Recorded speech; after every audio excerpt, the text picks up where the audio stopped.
Check the mic and make sure it sound right, boys.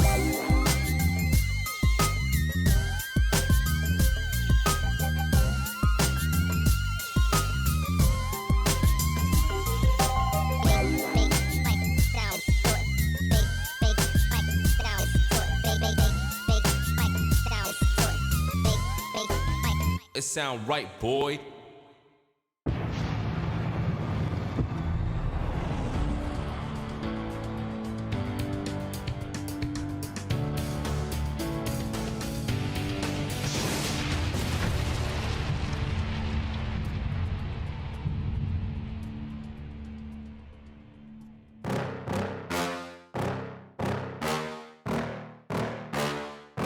Yeah.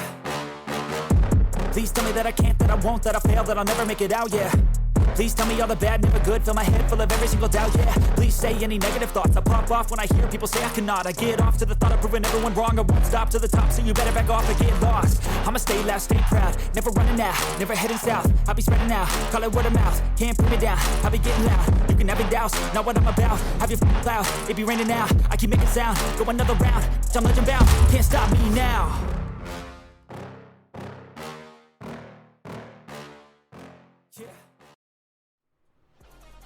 Good evening, everybody. Welcome to BENXT. Happy Wednesday to you all. It's BENXT time. Good evening. A scintillating evening of action awaiting you. Thank you so much for joining me. I hope you're looking forward to continuing the card. NXT Scandalous, of course, we began that last week, the big pay-per-view. And today we finished that off. We crowned new champions. We saw new heroes arise. And this week we have to see what on earth is gonna come of EE Tim beating that Battle Royal. My voice broke. I got so excited about it last week, and I can't wait to see what happens. Of course, we will have to manually put him into a match. Where does my microphone want to go? On camera, it looks like it should go there, but that's now pointing away from me. Hello, everyone. Good evening. As the French would say, bonjour. Oui, oui. So, let's recap. Let's recap where we got up to. We have two new additions to the roster today. They are a tag team. I will show them to you momentarily. BENXT.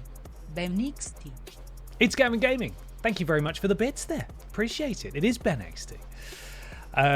We've got two new roster members. I'll show you them momentarily. We have new music from Ben Cooper. We have a replacement theme that is literally hot off the presses. It was sent to me. How long ago, Ben? Like 7 minutes ago is when the new music got plugged into the system for Billy Ray Walrus. We have a couple of updated outfits for some of our roster members as well. I'll leave those a surprise. You'll see them as and when they perform. But yes, we're going to be finishing off Scandalous. That's what it's called. Just Scandalous. Just Scandalous. BENXT Scandalous. Momentarily. I can't wait. Pippa is your current women's champion. Commander Pis, of course, your current BENXT wide champion. And I believe, as it stands, the BENXT women's champion Pippa and the BENXT men's champion Rules Boss both hold the Billy in the Bank briefcase as well. So I don't really know how that works. I think chat summed it up pretty well last week, or someone in chat did, in that if one of them loses the championship, then they can just cash in and re-challenge, the following week. However, in the main event of BENXT Scandalous, because Rules Boss won a Battle Royal, because at the time the BENXT Women's Champion Grimace won a Battle Royal as well, they are both challenging Commander Pis for the BENXT Wide Championship. So there's a chance that Rules Boss could walk out of BENXT Scandalous tonight as double champion. He could hold two belts and the Billy in the Bag briefcase. I don't understand what happens then. I'm at a complete fucking loss. So, there we are. We've had all sorts of resubs just come in. Thank you so much, everybody. And maybe a subscribe for the first time as well. Might be time to get wide in a minute. I made Kat, the writer, obviously, on 2K25 when I couldn't sleep a couple of weeks ago. Welcome, punta, punta, punta to BENXT. Thank you, the Aldude Brothers. Thank you very much for the bits. Punto, punto. When I couldn't sleep a couple of weeks ago, and I considered uploading her for BENXT, but I was a bit too embarrassed by how awful of a job I did, and I didn't bother. Well, you know, there's always room on the roster. Assuming, of course, Kat is okay with it. Tim cheated his way into winning a Battle Royal as well. Yes, he did, but it's too soon for him to cash in on whatever we decide he gets to. Probably a wide championship. Historically, that's what we've done. So he can have a go later on down the line. Spoiler, BENXT, just what I need to help me forget about the death of Water Dog. That was not my fault. That was not my fault. That was a total accident. We're still in mourning for Water Dog. Let's just move. No one mention Water Dog, please. Let's see, where are we? We also had a subscribe earlier today, pre-stream. Enigma XS, thank you so much for the subscribe. I'll give you the full treatment in a minute. Welcome to the thickness. Really appreciate you. It's Gavin Gaming, obviously gave some bits there. Computer Geek 365, 2 months. Thank you for the resub. Yay, 2 months. Noah the Boa, 2 months. Amazing times. I get to gamble on BENXT and watch the Lionesses win in the background. I know it's not a joint stream, but I'm blazing it anyway, making this the perfect Wednesday. Excellent. Alien Sweet Hands. Alien Sweat Hands, thank you for the resub as well. 2 months. Is it Beans time? When isn't it Beans time is my answer to that. 3 Cats in a Dressing Gown has gifted a sub. Congratulations to the 3 Cats for managing to use a mouse and have a bank account. Welcome to the Thickness Galaxy Mars, courtesy of 3 Cats in a Dressing Gown. Great username. Brilliant. When is BENXT Takeover Gravy Bay? That's a very, very good idea. One that must be explored. But one, I'm not really very good at making arenas. I made this one, but it's very simple. I need the real artists to come together to make that, perhaps. Let's hop over. Oh no, the DualSense controller's turned off. So our new tag team.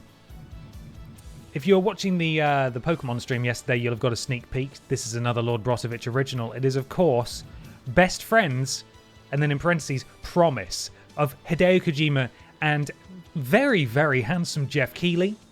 Zac Efron-themed Jeff Keighley, quite frankly. I shouldn't need to keep saying it, but the music that has been created for them is excellent. I hope we get to have a listen to that tonight. But we'll have to see. We'll have to see if they come up. First, though, as threatened, we must continue BENXT Scandalous. Let's have a run through the card again and see what happened last time. Pippa the Cat managed to retain her women's championship against Anne Horse. Dr. Anal Hill and Silas the Dog Boy overcame Sergeant Pacitti and Pacitti Dust in a backstage brawl. Ben Potter and Peter Austin, I think very quickly, slammed the Birds of Prey through a table, won that match. Michael Jugson overcame Brian Butterfield in a rivalry match. Chavo Guerrero versus Brian Michael Bendis is up next. It's a steel cage match. Dick Mychinko, hello? Ben, my dude, how are you? I've read ahead. Congratulations, Stephen. I'm really happy for you. It means. It's BENXT and the peace time. The job interview went well yesterday and I got the job. Hope you are having an awesome day, my dude. Congratulations, Stephen. Well deserved. I'm glad the interview went well. I'm really glad to hear that you got the job as well. I hope it goes well for you. Thank you for the bits. Appreciate it. Number 27, thank you for gifting us up to Paradox Machine 515. It's about to get real thick in here. I need to run through these in a second. Thank you very much, number 27, for gifting the sub there. Dick Mychinko and Rules Boss reignite their heated rivalry as Dick Mychinko challenges for Rules Boss's BENXT World Championship. And in the main event, Rules Boss is at it again when he takes on Grimace and incumbent champion Commander Pis for the BENXT Wide Championship. You're getting a little sneak peek at perhaps Commander Pis's new outfit in the ring. You'll never guess what it is. It's pretty horrible. It's pretty horrible. Stephen, thank you for gifting 2 subs to Toshibi. Toshubi, and Royal Top Hat. Royal Top Hat. There we are. I had to spell it out. You think you know what it is? Yeah, it's bad. It's bad. That's what it is.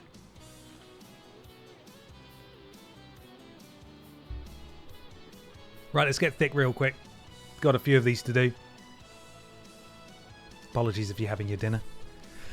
Toshubi, Royal Top Hat, Paradox Machine 515, Galaxy Mars, and Enigma XS.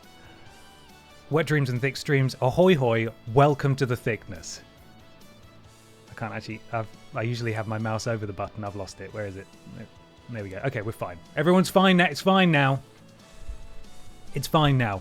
So, I suppose, moderators, if you are ready, it is time for our first match of this evening's stream, that being Chavo Guerrero and Brian Michael Bendis in a steel cage match. There it is, right on cue. So hopefully this will put this rivalry to bed. Several of these matches have been false starters in that they didn't actually end up being a match, which isn't that exciting, is it? We weren't able to wager on them. We weren't able to listen to their amazing music. So if you've got channel points and you're in the live chat now, there should be a predict button. You can wager. Who do you think is going to win? Of course, we've got Charlie Guillermo and Brian Michael Bendis. Let me just find the music. They should get an entrance this time, I swear. They should do. Right, we're off.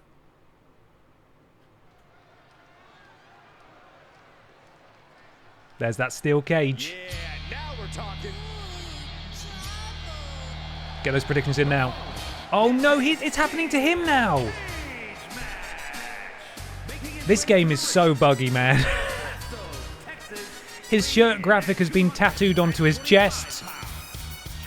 For fuck's sake, 2K. Everyone in this match is competing at such a high level. I predict Can we not fix this now? we've seen in a very long time.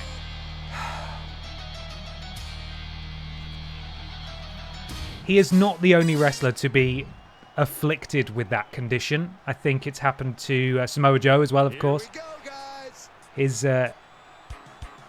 His t-shirt graphic just goes straight through onto the skin. From Cleveland, Ohio, weighing in at 228 pounds, Brian. Oh my god, I didn't even say hello to the PlayStation Nation. Sorry, we're actually all gonna die if I don't go and do that. So once we get into the game, I'll pause it. We will say hello to the PlayStation Nation. And that's it. No more time to wager those channel points. 65% of channel points in favour of Charlie Guillermo, 35% for Brian Michael Bendis. That's about right, I think, to be honest. He's not had the best time. BENXT. Okay. Whoa, something was going to happen there. But we've got something else we need to do. Hello PlayStation Nation. Exactly, Stephen. Thank you for the bit. Hello, PlayStation Nation. Hello, PlayStation Nation. Right, and now everyone is safe and everyone is fine. We'll be okay. So apparently this issue happens when they take shirts and put them behind a paywall for the island or something like that, I've read. Oh, really? Well, that's both disgusting and entirely believable, isn't it? So if we go in and we change his shirt, it'll probably be fine. How are they able to justify putting a shirt behind a paywall? Wankers. Anyway, right, let's go. Beautiful head scissors takedown from Brian Michael Bendis. Of course, if you're unfamiliar with a steel cage match, we've had a few on BENXT now. I'll happily go over the rules again. Obviously, you're locked inside the cage. You can win via traditional means, that being pinfall or submission. However, escaping the cage is also an option. First person to climb out of the cage and get both feet on the floor wins. Horse Armor DLC for wrestling. Oh, beautiful springboard moonsault, completely misses. Slightly too far away was Charlie Guillermo there. Brian Michael Bendis, look at that snooplex. That's what he calls it. The snooplex, but no ref? Yeah, I don't really know what the ref's doing. Maybe the ref's just sort of skulking around outside the ring. There is usually a ref inside the ring, but there we go. Who will count? We will count. We will count. And now, oh, I was going to say momentum swinging back into the favour of Chavo, but a counter. Oh my God. Who's lit a fire under Brian Michael Bendis this evening? He's really got a point to prove. Perhaps he feels a bit daft having lost to Chavo Guerrero so often. Beautiful. Look at this. That is the patented Lucha Libre stylings of Brian Michael Bendis there. Chavo could learn a thing or two. It's not that well known that the Bendis wrestling dynasty has existed for decades. They're all luchadors. They're all fantastic. You can see now Brian attempting to escape the cage, and Chavo is going to have to slowly crab walk his way over. Oh, he gets booted in the face by Brian. Oh, and again. Uh-oh. Brian now continuing to escape. This could be over quickly. Brian very nearly finishing that bar. Chavo needs to get up now. He needs to get up right now. He's taking way too long. I think he's fucked it. I think we have a winner here. And I think he's bloody done it. BMB. I'm playing his music early, but Brian Michael Bendis has defeated Chavo Guerrero in perhaps the least interesting way possible, which is slowly escaping the cage. Call that prediction. Let's name and shame. I want name and shame at the top of the screen. Let's see it. Twilight Zone Alice, Death 89, Adam Crew, Anthony. Oh no, you didn't believe, did you? Misfit Dad, Pup Wheelie. You simply didn't believe. You didn't believe. Bad, it says. Bad. It's a bad match.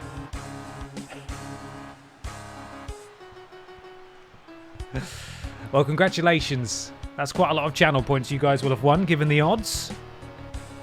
But there we go. We're able to move on to our next match almost straight away. And it's a World Championship match.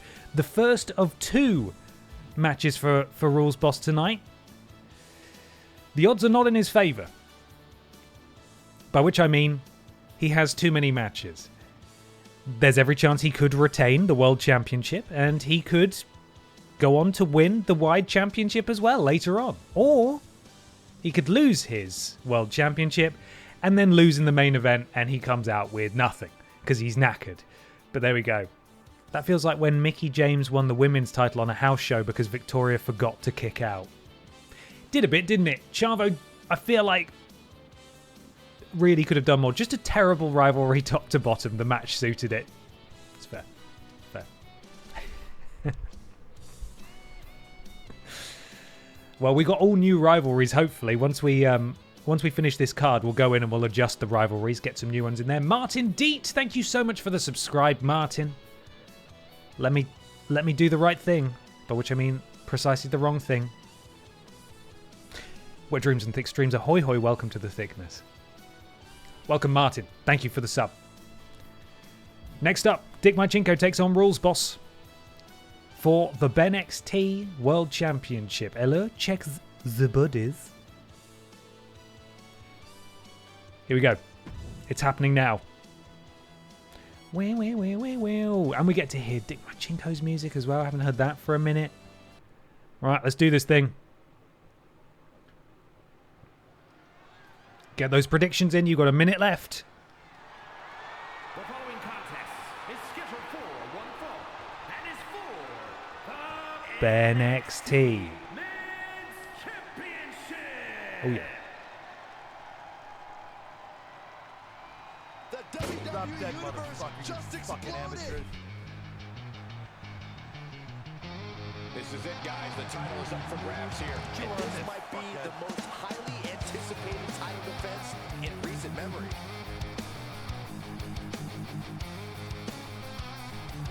I bought this game at the weekend. I hope you're proud of yourself. I hope you like it. There's a lot of good in it. There's a lot of buggy in it. Demo Dick, looking to become a 2-time BENXT World Champion. He, of course, was one of the first men's champion, if not the first men's champion in BENXT, I think. It's Mr. Money in the Bank and the world champion. He has too many things. He has too many things. That shouldn't be allowed.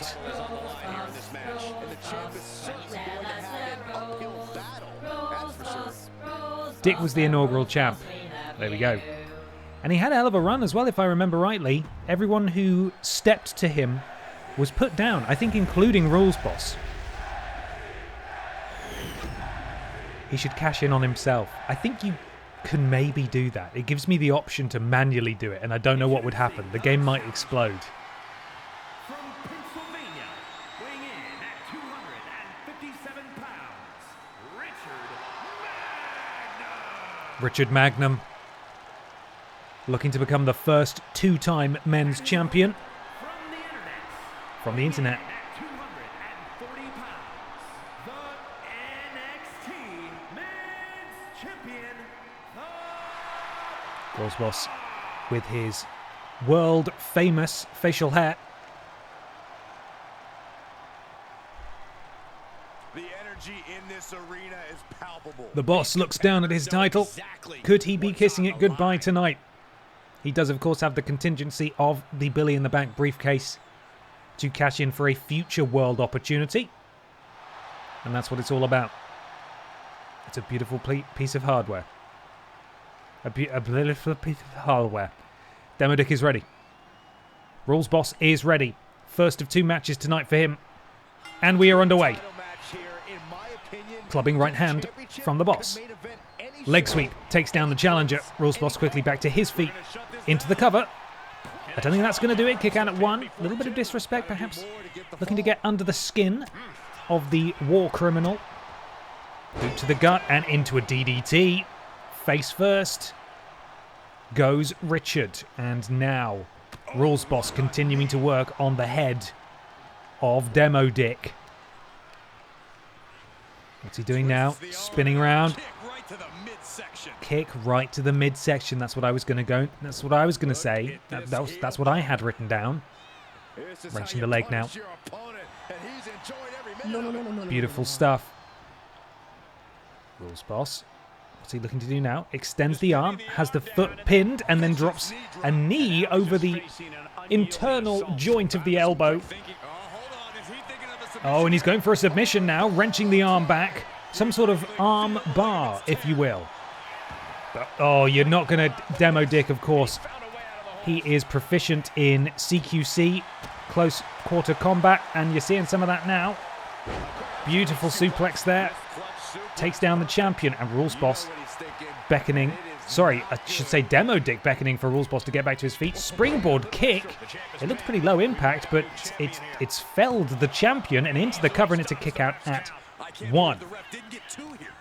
I'm working with the assumption that the Rules Boss hat isn't really a hat. It's actually a part of his head since it never falls off. Oh, I'm not one to reveal the boss's secrets. Oh, massive German suplex from Demo Dick. And I think it's fair to say the momentum has swung right back in favour of the challenger here, who drops a knee right over the face of the champion and continues to go to work. Gets up ahead of steam. Oh, and Rules Boss able to get out of the way. And now Rules Boss with a flying elbow. He's taken a moment to taunt. He's earned it, I say. Not really sure if I believe it. Manages to slip behind and take down Demo Dick, and now Rules Boss lifting him back to his feet.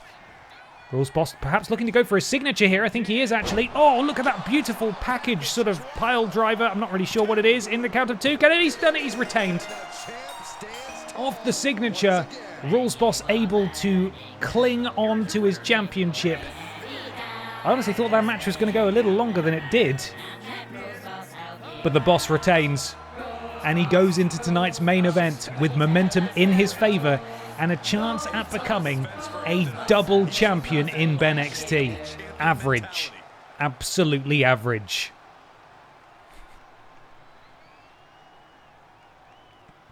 I still haven't lost my water dog money. Don't call it water dog money. There's got to be a better term for it, guys. Come on.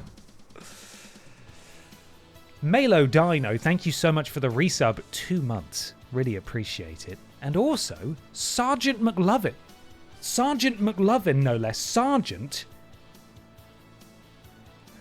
fuck is it that I say? Wet dreams and thick streams. Ahoy hoy, welcome to the thickness. Okay. This leaves us with our main event. BENXT World Champion. BENXT Billy in the Bank briefcase holder Rules Boss takes on former BENXT Women's Champion Grimace and the current BENXT Wide Champion Commander Pis for that title. What is going to happen? I don't know. Predictions will be coming your way momentarily. I've got to say it every week until the end of time now. Unfortunately, the plugin I use to display predictions on stream only supports 2 outcomes, so it will not be displayed on screen, but if you're in chat, you will be able to see it, and you will be able to see the percentage of channel points that are being wagered one way or the other. Crack on. Oh no, there's the shirt. Told you it was good. Told you it was good. I thought the dress could do with like a small upgrade, you know?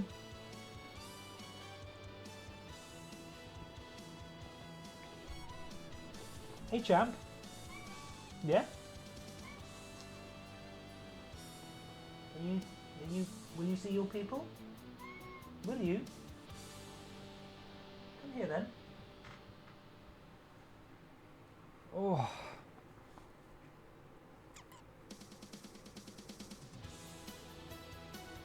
What's up? No. No squeaking from up here today. Just squeaking from downstairs. Oh, you're going to squeak from down there again? What is it?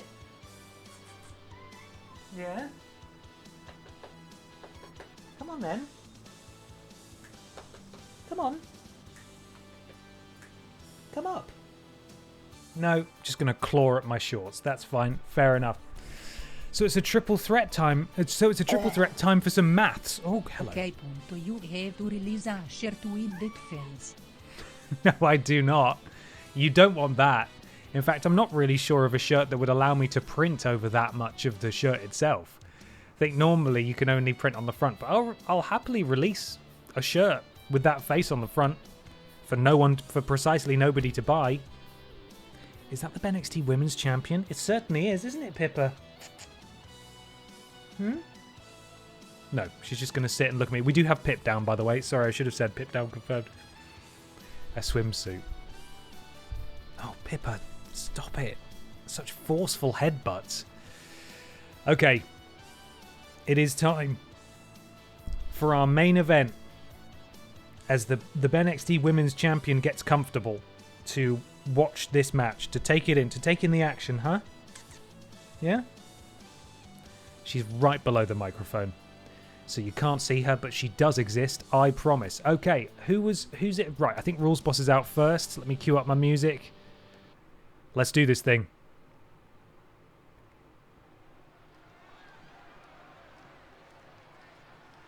I've gone big on Rules Boss, real big.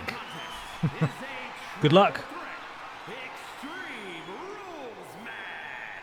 Oh, it's an Extreme Rules match. I forgot that. For the Wide Championship. Let's do this thing.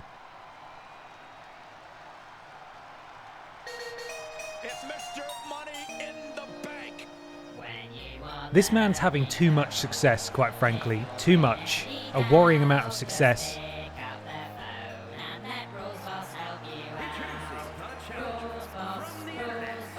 Tim was robbed. This should have been in his. He should have been in this match. To be fair, we could have made it a fatal 4-way, but I didn't think about it, and that's my bad. So Tim will get his moment. I promise you, he will. And it's going to be weird seeing Grimace without her women's championship. She was so dominant that I just sort of expected her to have it forever, you know?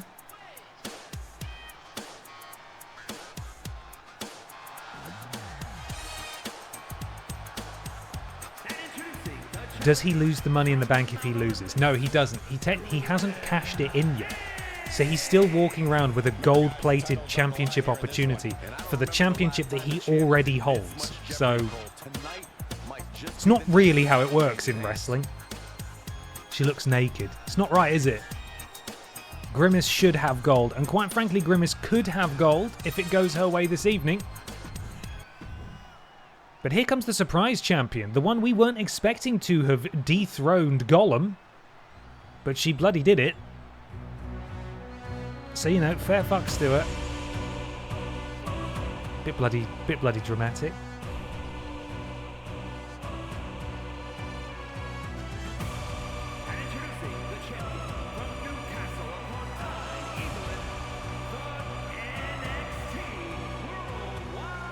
Grimace is girl? In BENXT, Grimace is girl.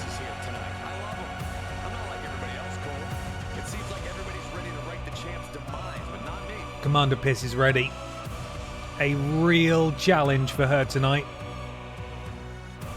Will she be walking out as El Campeon? We find out now. This is, of course, an Extreme Rules match, which means weapons are allowed. There is no count out.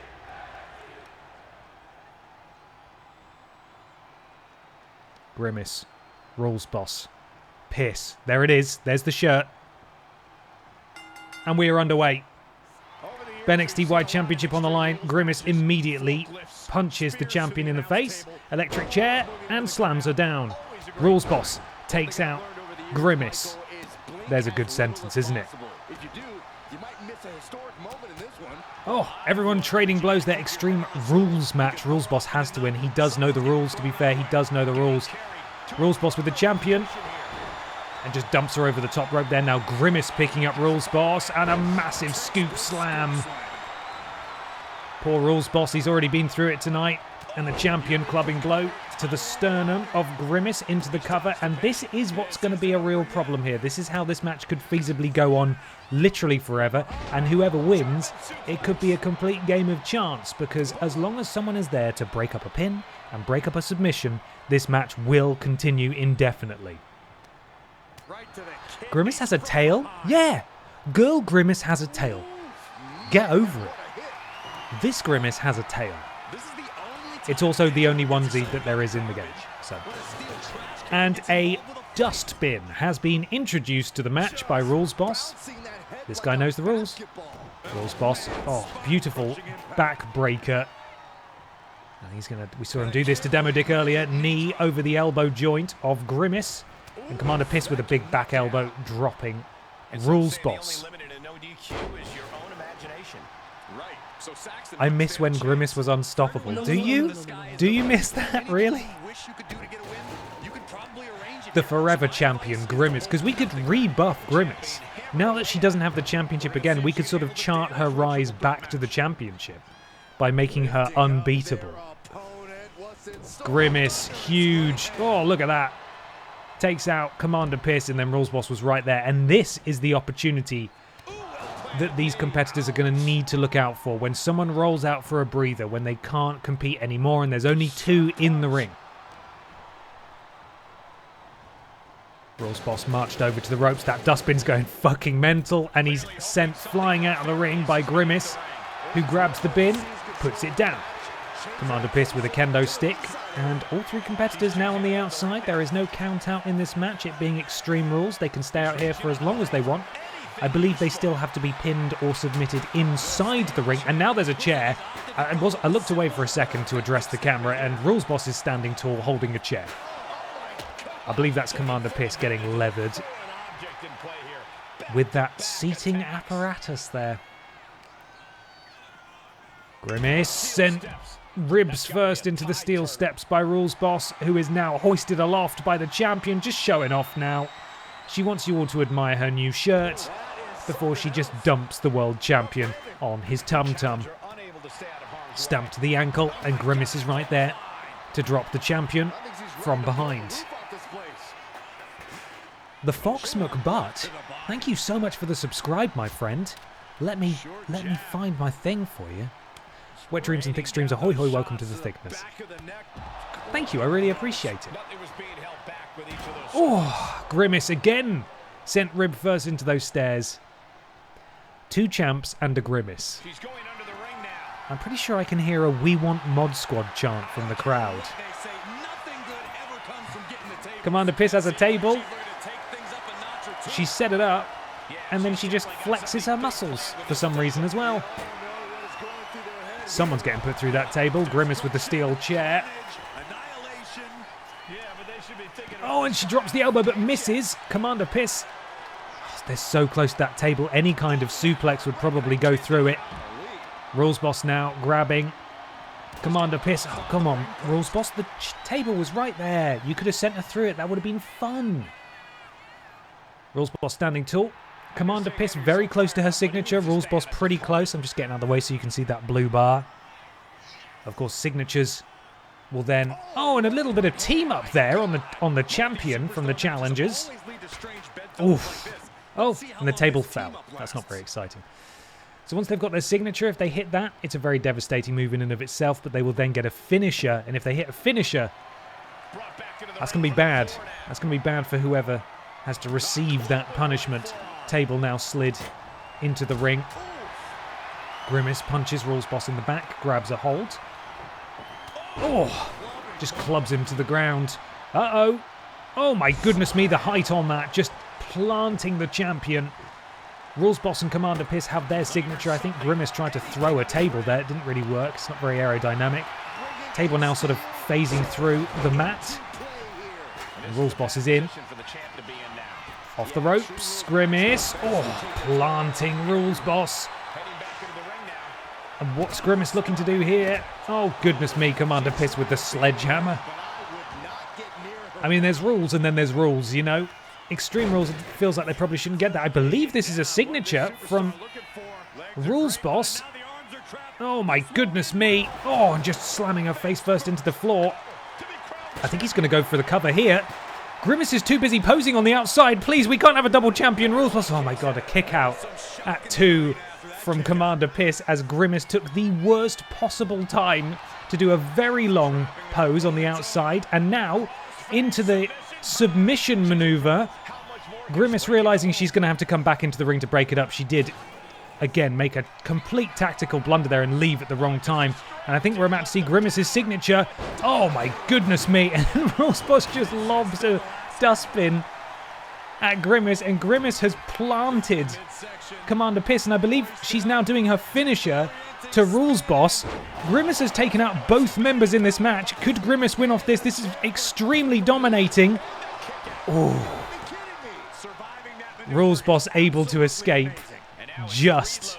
Grimace really was running the show there for a second. That was very close indeed. And now on the outside, Commander Pis introducing a ladder to things. Oh, and Rules Boss gets hit in the stomach. And then Commander Pis as well with that sledgehammer. Again, doesn't feel very legal into the cover. It could be enough, to be honest. Commander Pis is very hurt, and she's done it. Grimace has defeated Commander Pis and Rules Boss and has become the new wide champion. Grimace was not to be without gold for long. And she is your new wide champion. The widest competitor on the roster is now the wide champion. Grimace slowly making her way through all the belts. If she can find a tag partner, she could, well, become a Triple Crown champion in BENXT. That's Queen Grimace to y'all. Bloody hell, Grimace lost me my water dog money. Stop calling it water dog money. Stop it. Congratulations, Grimace. The brand new BENXT Wide Champion. I believe the only person to hold the Wide Championship and a world title in BENXT so far. Are we getting Golem versus Grimace for the title? If that's what the cards decide, I believe EE Tin has a rightful claim for the Wide Championship. So we'll have to get through him first because that's what he's earned by winning a Battle Royal. But we'll loop back to that in a bit. Commander Pis was a transitional champion. Golem clearly refused to drop it to Grimace. Must be some backstage heat. Someone call SRS. I need a Rules Boss win or my family don't eat today. No, no. Please, no. Your family must eat today. As much as working away from home sucks, BENXT with fish and chips by the beach is a great evening. That sounds fantastic. Can I do that? Does one of you want to do Does one of you want to do BENXT and I'll have fish and chips by the beach? God, I mean, obviously being away from family. Very hard. I hope you're doing okay. I'm glad we can provide a distraction tonight. We move on. That concludes BENXT Scandalous. And what a pay-per-view it was as we march towards the next one. BENXT does not stop. It only gets thicker. So we move on to the next week of BENXT, I suppose. That's what's going to happen now. In fact, before we do that, let's have a look at the rivalries and fiddle with these. So I started a few new ones. It does look like that one was Brian Michael Bendis and Chavo Guerrero, which has now concluded. Senior Joe and Undead Cheggers. The Mod Squad will be back. Ben and Peter want a piece of the action. Simon Miller, if you wanna, and that's okay, get serious about this Prey 2 and Gollum. We need a new rivalry, really. Any suggestions? Who wants to see who in a rivalry? Let me know, and we can try and make that happen. Ben, will you watch the State of Play tomorrow? I won't be live reacting to it. It's only like 20 minutes long, but I'll probably watch it after the fact. I don't. The Ghost of Yote doesn't really make me feel much excitement, but I'll watch it just to be up to date. Pippa and Gollum. Gollum's already in a feud. Dave and Psycho Seagull. That's a good one. That's a good suggestion. Commander Babs and Actual Babs. You know what? I know people are... over one of the belts, not enough rivalries for the belts so far. That's a fair suggestion as well. We've not had nearly enough Barbara Pis on this show for my liking. So I might put Barbara Pis and Grimace. How does that sound? So we do have a rivalry over a belt. This is a very high intensity rivalry. So there we are. These are our rivalries going forwards. Past rivalries. Look at these beautiful rivalries. Commander Pis lost her rivalry to Hannah Montana. That rivalry just ended, which is weird.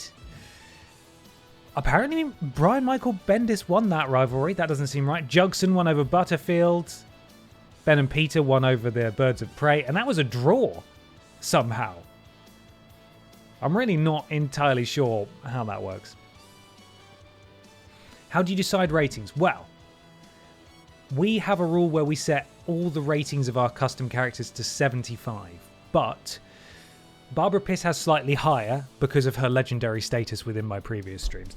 And also because I exported her from the My Rise career mode of this game where she already had quite a high rating. But the ratings fluctuate up and down depending on their performance within this mode in 2K25. So I'm not actually touching any of their ratings anymore. And they'll go up and down depending on if they win or if they lose. So Grimace was nerfed. Grimace's rating was never adjusted. It's just the fact that she was classified as a giant, which meant that nobody could actually lift her, and it made it so that she just won all the time. We removed the giant status, and now she's a bit more realistic. Queen Grimace. So there we are. What we're going to go and do is try and address the t-shirt situation. T-shirt gate. This is universe mode. It is, yeah. Literally the past couple of years are really the first time I've ever gotten into universe mode and given it a proper try. And it is fun when it works. The stuff it throws up is really enjoyable. Right, so Charlie, we need to change your shirt. We need to change Samoa Joe's shirt as well. Wait, Grimace win got me 6k. Can I buy a water dog with that? Fucking assholes. You are assholes, you lot.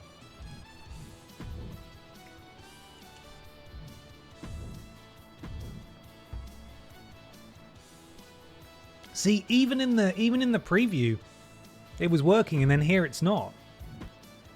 So is it?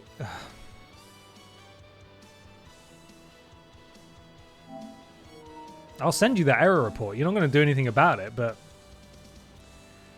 So is this now a new issue we have, where every time we try to give them a new T-shirt, it will crash the entire game?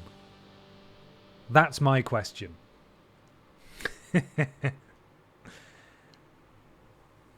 Ben didn't know Geodude has self-destruct at level 23.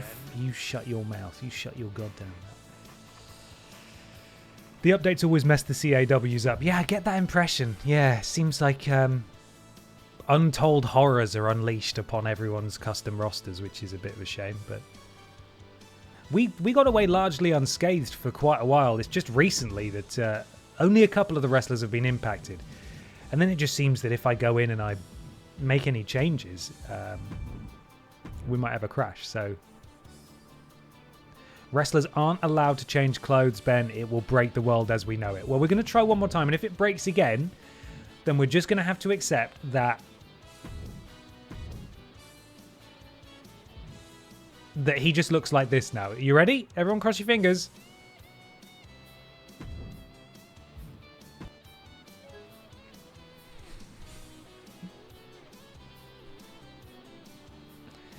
Well, I suppose he looks like that now, doesn't he? You know what would be easier, actually? I've worked out how to do it. We overwrite his entrance attire with his wrestling attire, and then we just put a new shirt on him. That's it. I fucking fixed it. I've worked it out, guys. What a game. What a game.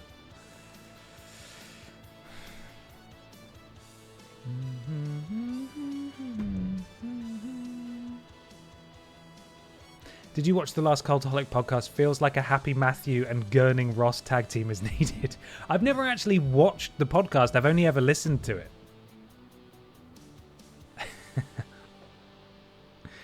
He should stay that. He should stay like that as a mark of shame. The thing is, I feel like the more shirts that get paywalled by 2K, the more members of our roster that are slowly going to have more and more complicated tattoos. Entire chest pieces dedicated to merchandise. Right, so we go in here. We delete this attire. Fucking hell. It's busted. They broke it. They fucking ruined it forever. It doesn't work anymore. We need a whole new Chavo. Throw him out. We need a new one. He's broken. He's fallen apart. We've not been treating him well enough. He's unionized. He's walked out. He doesn't want to play anymore. Well, fuck that then. We're not going to bother with that. Life is too short. Wee, wee, wee, wee. Wee, wee, wee, wee, wee.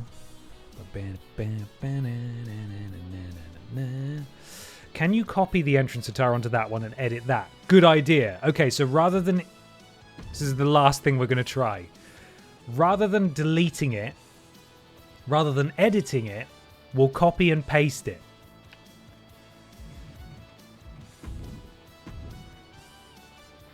I'd leave if I lost to Brian Michael Bendis like that, to be fair. Yeah. Okay, here we go. Everyone, hold your breath.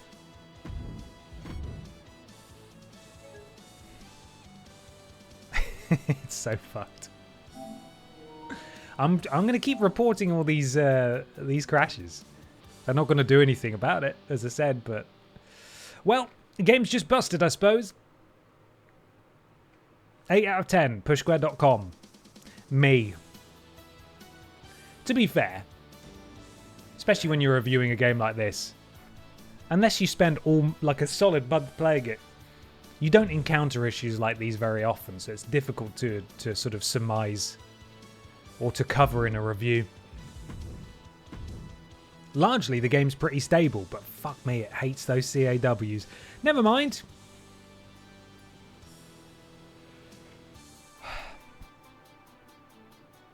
Anyway, we have a new wide champion. That's what happened, and we get to see what horrors are going to be generated for us this week on BENXT. We've had this match. We've done... Right, we're going to change this match because these two have already had this match. We've seen it before. They just had it on the pay-per-view. Simon Miller takes on Gollum. Oh, it's a promo. Simon Miller and Gollum have a promo. CAW stands for Creator Wrestler, I believe.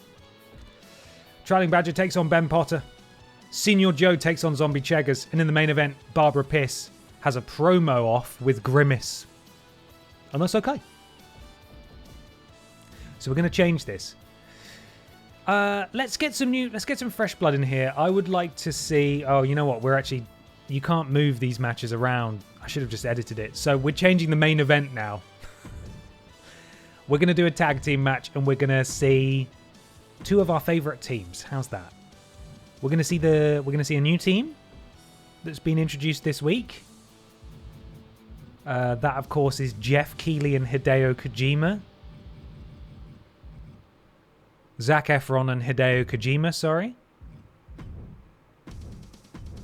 Hideo Kojima, there we are. And they will take on... I would like to hear... Billy Ray Walrus's music has had a bit of an upgrade. So we'll have Billy... Oh, no! Why is that an attire?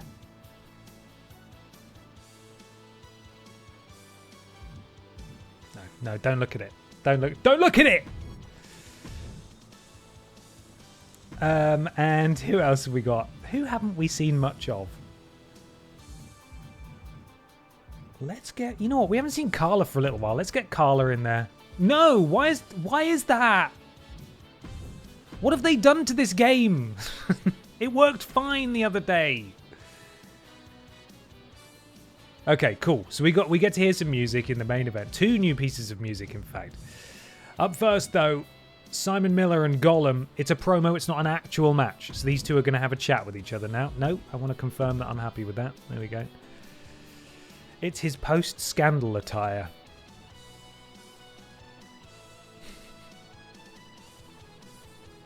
You don't need to see it in person. You don't need to see that Billy in person. It's illegal.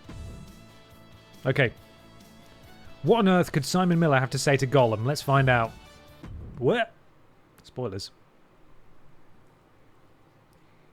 Why does Simon look like Ryback? Why does Ryback look like Simon? That's my question. He's also not wearing the correct attire in that preview, which leads me to believe that once again, his attire is not going to load properly. But we'll see. Are either of these guys going to have their music play? I should probably cue it up just to be safe, shouldn't I? Simon Miller. And Gollum.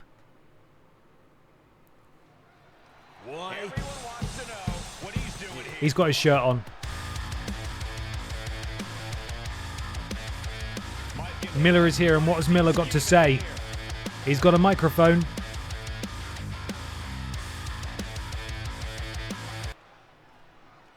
I'm Simon Miller, and I'm stood here in this ring because I like to wrestle. Is there anyone out there who would like to wrestle me?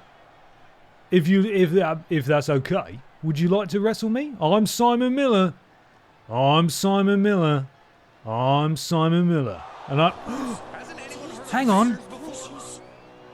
Who's coming out? It's Gollum. What's this slippery... Oh, this slippery little freak is talking already. I'm Gollum, and I'm here to say I like to do flips in a major way. Look at my tiny legs. Gollum enters the ring. Of course, he was the BENXT Wide Champion for a long old time. Simon, you're standing here and you say that you're Simon Miller. But are you really Simon Miller? I've not seen any documentation that backs that up. So... Oh, he's got to... He's choosing, I'm not in control. I think he's going to accept the challenge. Well, you're on. I'll show you the documentation that says that I'm Simon Miller. See you later, Gollum. And that was it. I assume that was the sort of the nature of the promo there. There's no way of knowing. I'm desperately trying to find Simon's music. These two will meet again. And that was it. That was the promo. No ground gained whatsoever. Bit of a weird one, the promos in universe mode. Bit bizarre, really. We have an actual match up next, though. The start of Rivalry action between the BENXT Tag Team Champions, the Mod Squad, and Team Redundant Trailing Badger of the Mod Squad takes on Ben Potter. 2K25 punishing Ben for the death of Water Dog and running from a Grimmer instead of catching it. Grimmer? You can't mock me and then call it Grimmer. Is Simon aware he's a character in your universe? No, probably not. But he's aware that we sort of take creative license with his being at all times. And we have his blessing and his support for that. So it's all fine. Full Gabler, thank you so much for the resub. 2 months, Simon versus Gollum D's Nut. Not. Singular. Thank you for the resub. Get your predictions in.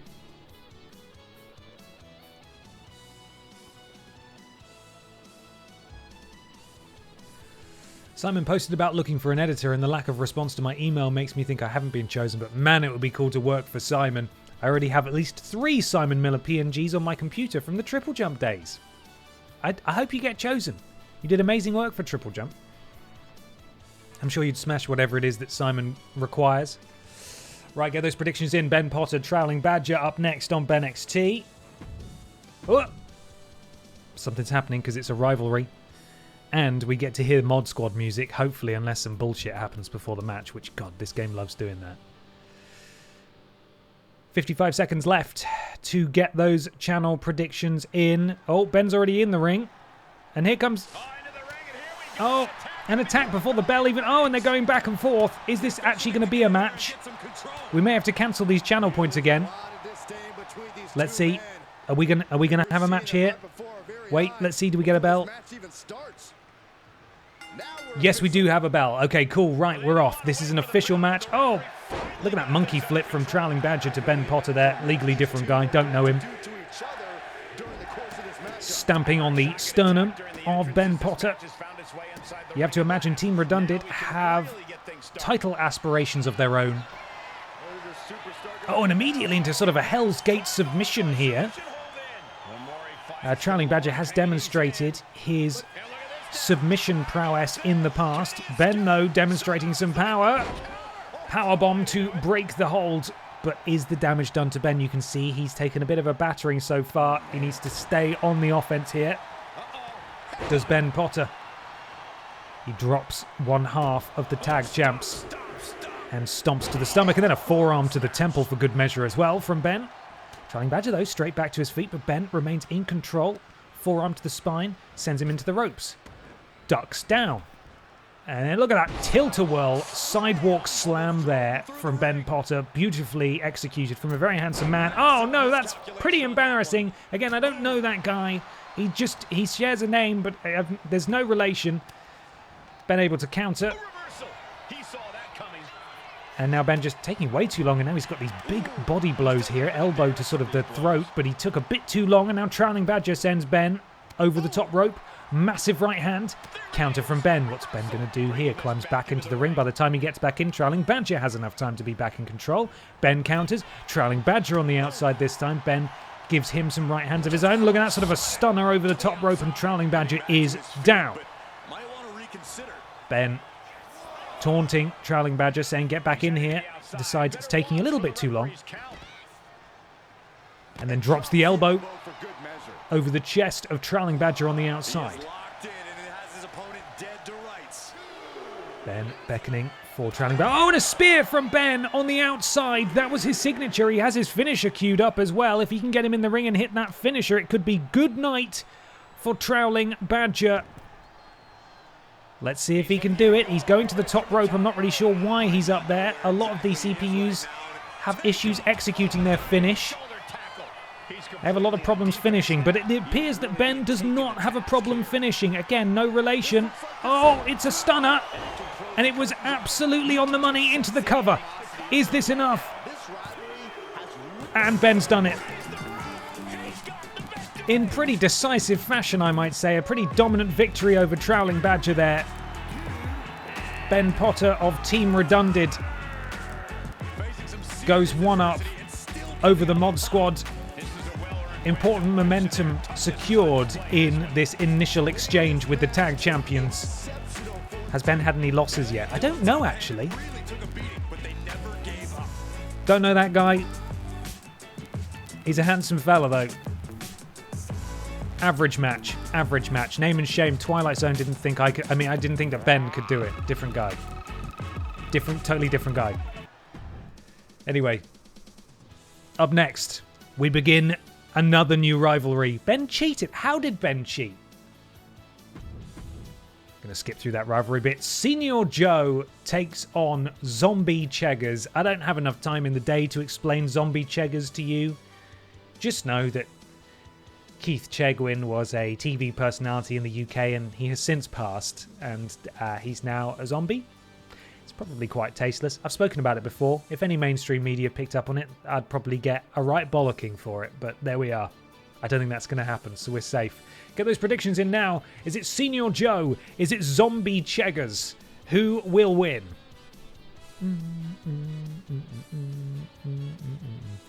See, can I find Senior Joe's music? There it is. Should we remind ourselves who Senior Joe is? Perhaps for those of you who are unfamiliar? I think it's time we heard from Professor Scott Steiner, don't you? I think it is. I think it is. You know, they say all men are created equal, but you look at me and you look at Small Joe, and you can see that statement is not true. See, normally if you go one-on-one with another wrestler, you got a 50-50 chance of winning. But I'm a genetic freak, and I'm not normal. So you got a 25% at best at beating me. And then you add Kurt Angle to the mix, your chances of winning drastically go down. Yeah. See, the three-way at sacrifice, you got a 33 and a third chance of winning. But I got a 66 and 2/3 chance of winning because Kurt Angle knows he can't beat me, and he's not even going to try. So, Samoa Joe, you take your 33 and a third chance minus my 25% chance, and you got an 8 and a third chance of winning at sacrifice. But then you take my 75% chance of winning. Yep. If we used to go one-on-one and then add 66 and 2/3%. Yep. I got 141 and 2/3 chance of winning at sacrifice. Yep. See, Joe. Senior Joe. The numbers don't lie, and they spell disaster for you at sacrifice. So there we are. That is where Senior Joe came from. Of course, this Senior Joe is a customized one to match his career mode presentation from WWE 2K20. Infamous 2K stinker. WWE 2K20, in which he did, at some point, for no reason, have a metal arm. So, there we are. That stupid The Island mode is now even interfering with my PC save, even though PC doesn't actually have the Island mode. Really? So it's also causing issues with your wrestlers, like shirts and stuff. That's... You just know we're going to get it in 2K26, and it's going to be more invasive and intrusive than ever. I tell you, this is it. This is the start of the decline. If indeed there was ever a peak to begin with. I'm being cruel. I do love these games. But yeah, I'm worried. I'm worried about the future of these games, if that's where they're going. Is this Keith Chegwin of the 2011 film Kill Keith fame? You know, I think it might be. Also, someone further up in chat said, everyone over a certain age in the UK has seen Keith Chegwin naked. And that is also true. And now he's dead. Anyway, it doesn't matter. So we're moving on. Here we go. Trying to find the music. Senior Joe versus Zombie Cheggers right now on BENXT. Right now on BENXT. Right now.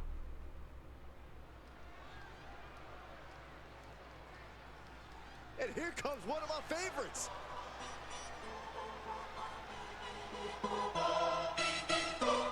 You know, I don't think we've had Keith... There's another shirt problem there.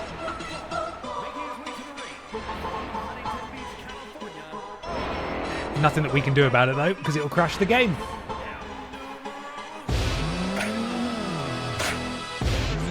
I don't think we've heard Keith Chegwin's music before, you know.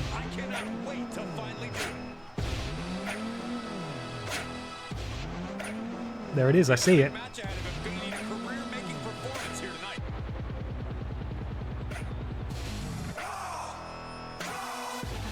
Joe! Joe! Joe! I'm not allowed to skip this, apparently. Why am I not allowed to skip this? Hello? Seems we're watching all of Joe's entrance.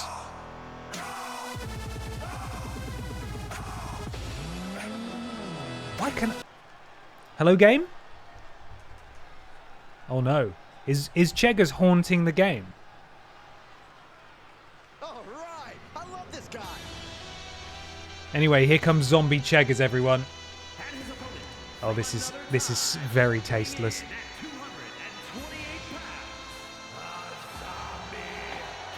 You can see exactly why the arena is full here tonight. This is a match with major stakes.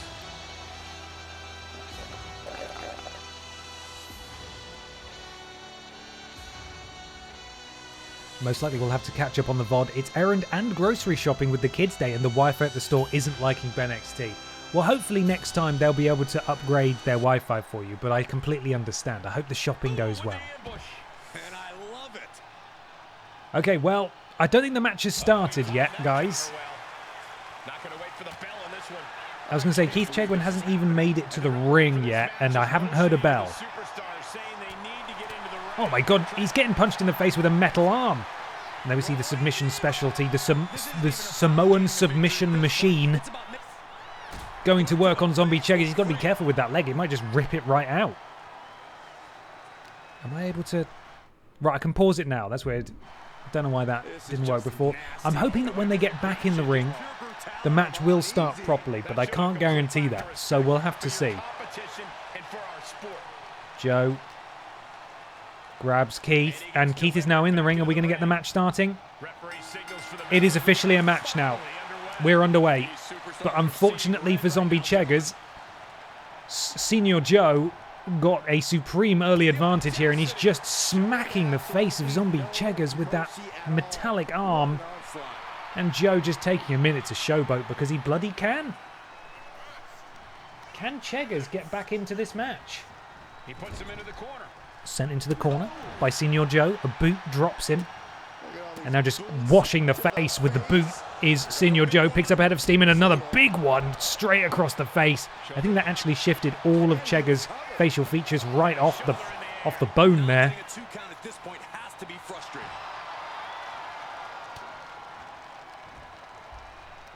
And he's risen from the dead. Has Cheggers. And is now in control. Stamp to the back of the arm of Senior Joe. He's taunting. Senior Joe groggily getting back to his feet. Eats a right hand, another right hand, boot to the gut, and a DDT from Zombie Cheggers. Cheggers now pacing back and forth. Senior Joe able to roll out the way. Oh, doesn't quite manage to connect with that clothesline, and Cheggers able to go back on the offensive. Huge kick to the back of the head, drops the big Samoan. Cheggers going up top. Massive elbow drop. Hits the mark. And Cheggers is starting to roll here. Oh, but he can't lift Senior Joe, who counters, and Senior Joe does have his signature. We could be about to see the beginning of the second end of Zombie Cheggers. Oh, this combination offense, and that was it. That was his signature. Just drops the zombie into the cover. Is this enough? A kick out at 2. Zombie Cheggers still in this. Still in this fight. Senior Joe, stalking his prey at ringside, has his finisher stored. Sends Cheggers back into the ring. If Cheggers can come back to life, does that mean Zombie Waterdog returns next week? You're so close to being banned right now.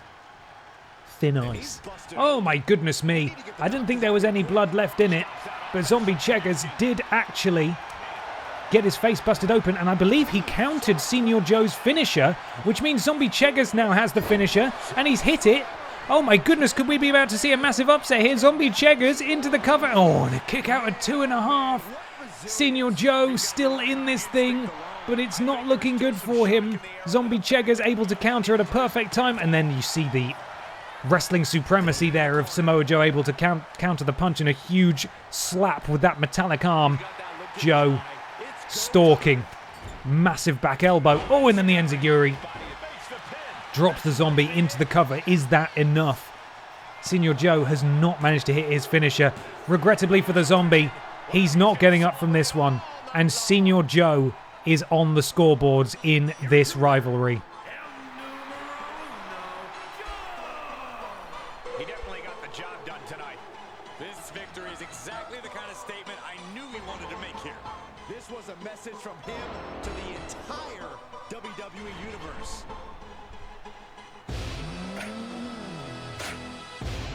Looking strong as Senior Joe. God, I miss him. Is he back in AEW yet? I just think he's the best. Big fan. Big Samoa Joe fan over here.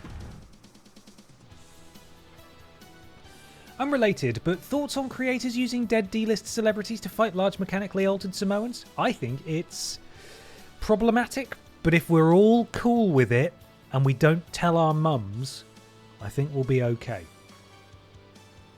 It's the kind of thing that you tell a mum about it and they go, oh. Exactly that. Just a, oh. Ben. So as long as we don't do that, I think we'll be okay.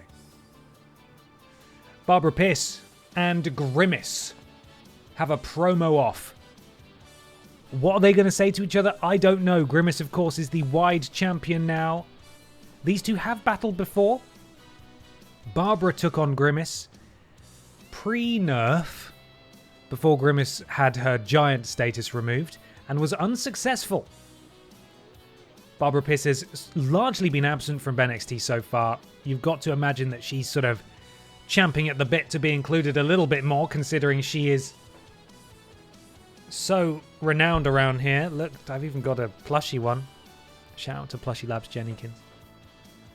Jennykin. Singular? Jennykin. But can she do it? The promo gets underway next. This is not something you need to wager channel points on. And we'll just have to see how this goes, I suppose. Barbara Pis, Grimace get underway next. Barbara needs to drop the 80s gimmick. Is that what's holding her back? Funky gal Barbara Pis. She needs to be sort of big mammy cool again. Well, here we go. Barbara Pis coming out, actually, first. God, where's her music? She's in the ring. Something on her mind. What are the chances of this being basically identical to the Simon Miller promo from the very start? You know, they say all men are created equal, but you look at me and you look at Grimace, and you can see that statement is not true. Something about adding Grimace to the mix, and that's okay. I don't really... This is weird. They added this feature this year, I think, but they haven't really done anything with it. It's Grimace! Who's so tall she's not even in the frame. Barbara, I see you there. I see that you're saying that if I was nerfed when we fought, you would have beaten me, but I don't think that's true. I think I could beat you anytime, even post-nerf. Because, let's be honest, your reputation and your track record in BENXT isn't exactly sparkling, is it now, Barbara Pis? Whereas I'm a genetic freak and I'm not... Oh, she chose something else. Oh, fucking hell. Oh, Grimace and Barbara Pis are going at it. I thought we weren't going to see that option, and now these two are going to batter each other. Enough talk, I got a trophy there.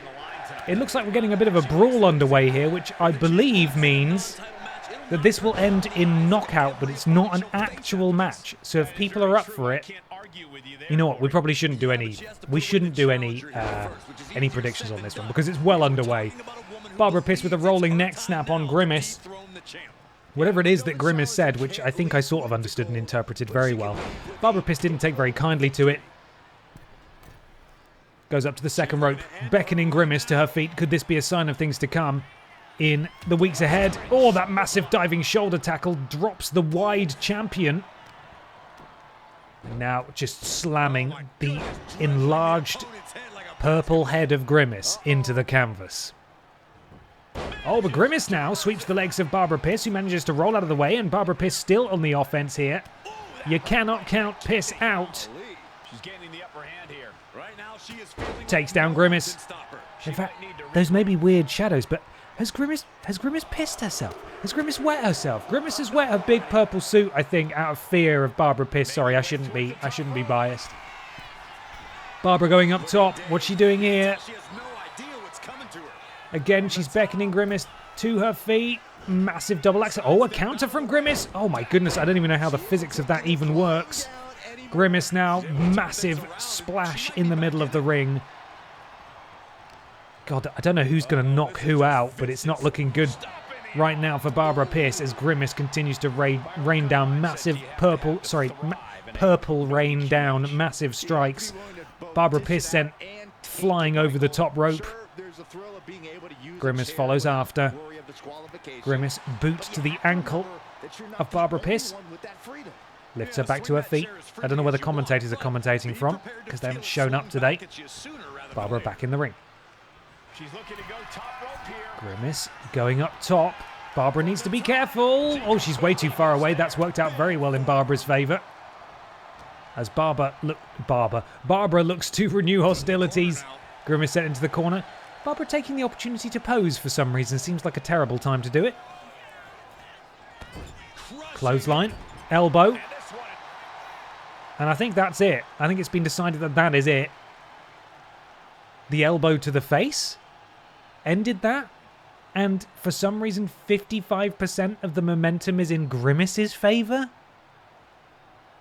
What? What? Can't say I understand that. I'm glad we didn't gamble channel points on it, because that's rubbish. Okay. This is an actual match now. This is an exhibition match. In that this has no stakes. Apart from the fact that we've got a debuting team and they probably would like to win. So, the team of Jeff Keighley, handsome Jeff Keighley and Hideo Kojima take on Carla. And with his brand new music, Billy Ray Walrus. How exciting. Why not Carla and Santino? Because Billy has new music and I wanted a reason to be able to play it before potentially it would come up naturally. So, organically. That's what we're doing now. Predictions coming your way momentarily. Team Best Friends, a Hideo Kojima game shirt, and the Best Friends t-shirt. What does it say? I am best friends with, and I assume the bottom half says Hideo Kojima. This is where we pray the game doesn't break and puts Billy in his other outfit. That's true. We don't want that. Okay, let me cue up the music. We are away. Taking it old school tonight. No music. Why? No, that was the whole point. That was the whole point. Did I press a button accidentally? No. Fuck, I've gone back in again without having a look at the... Get your predictions in, but I'm going to see if I can fix this. Tag team action underway. Why? Why would it do that? Is entrance turned off? Well, that's my thought. But, like, I haven't pressed anything.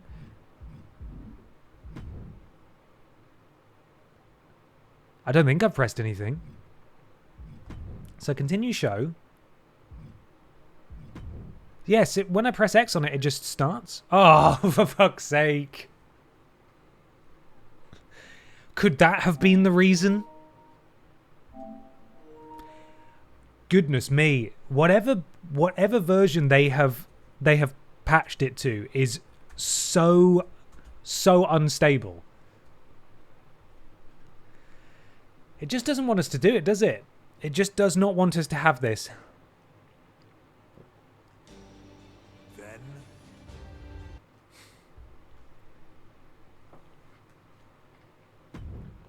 okay.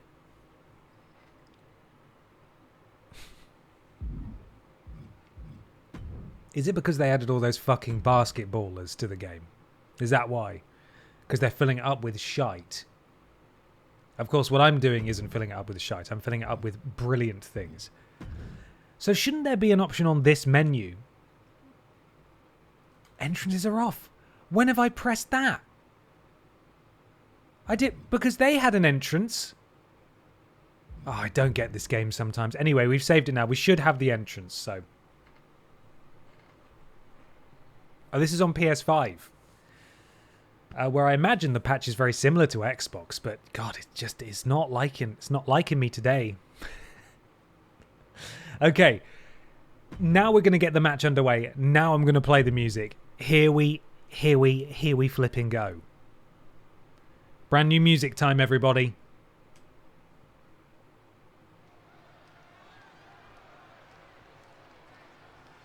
look who's Ladies and here. gentlemen, please welcome our industry icon, Mr. Hideo Kojima.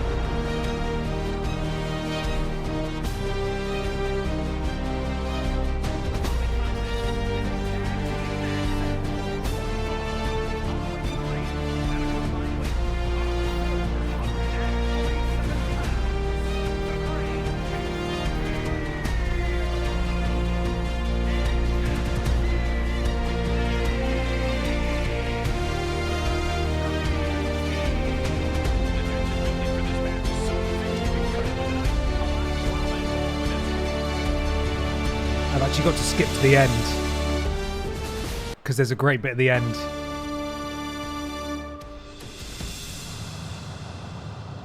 I love you, Jeff.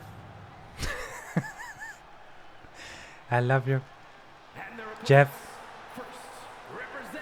I can't find your music, Carla. Hang on. We got it. I found it. This superstar's a lot of confidence, a lot of pride, but there's also a lot of respect for their opposition tonight. Oh, I get it. Great mind games at work. No, Corey, just respect. Here she is. Lol, lol, lol, lol, lol. We haven't seen her for a minute, have we? And I think she's planning on doing it again here tonight. But this is not the only new music that we'll hear tonight. Please get ready for Billy's brand new music. All right. I love this guy. Probably could have been a better husband, but that's not what makes me mad.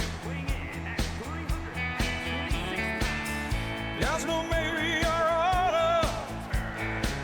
I could have been better to my daughter. No doubt, could have been better then. It makes me feel mad. It makes me feel sad. No doubt I could have been better then. No doubt I could have been better then.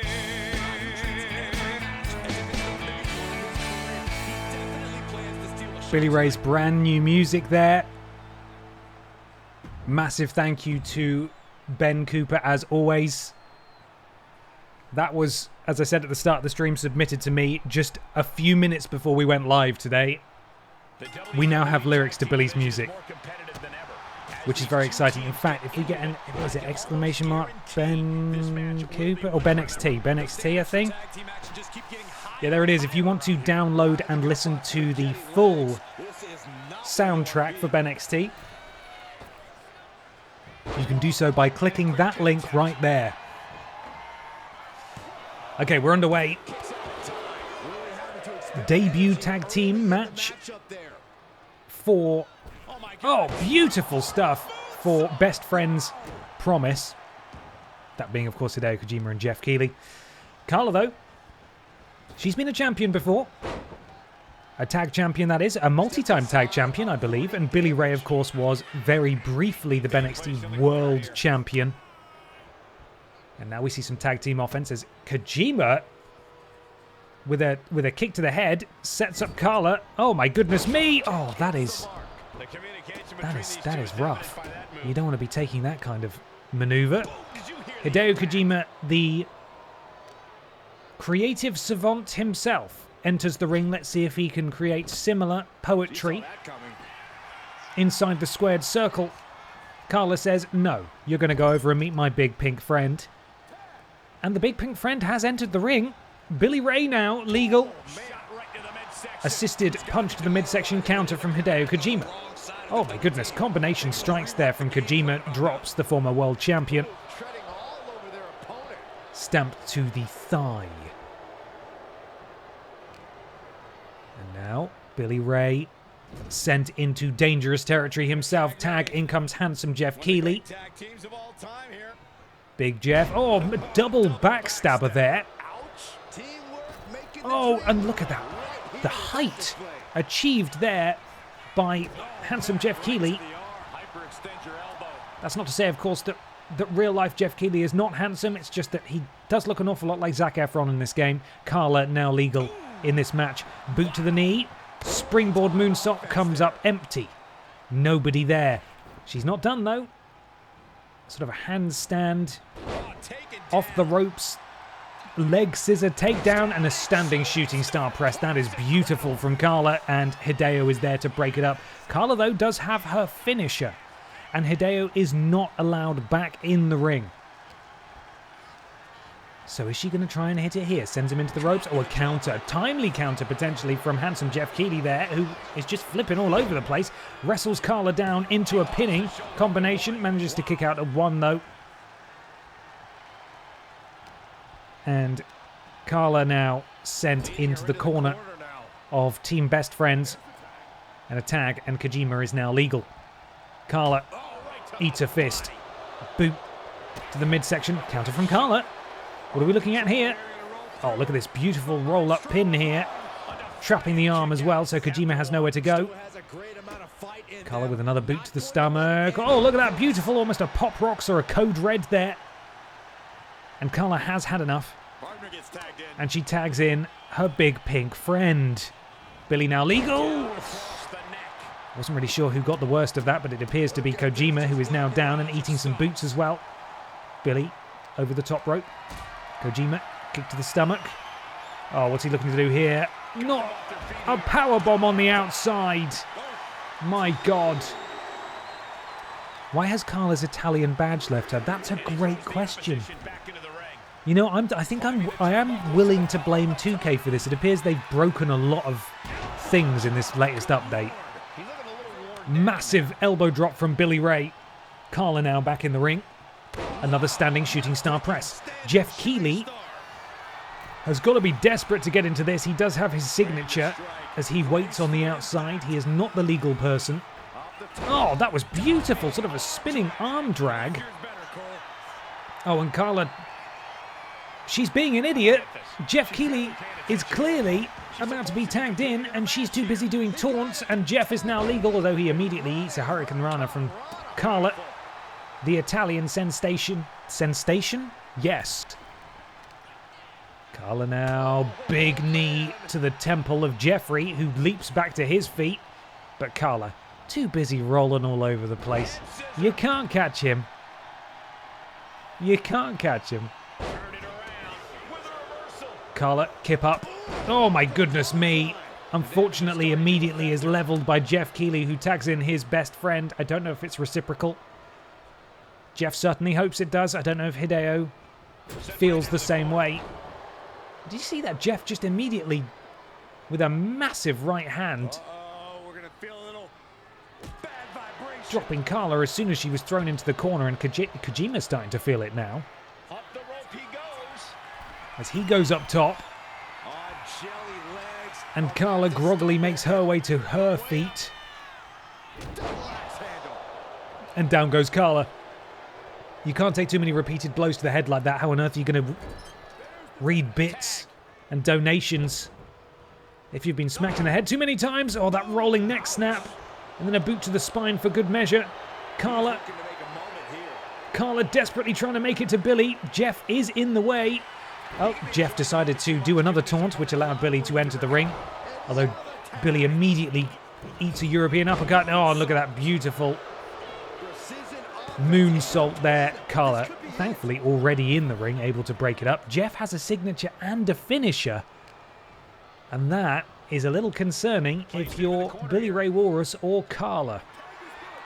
Hideo back in. What are we looking at here? Elbow takes him down. Oh,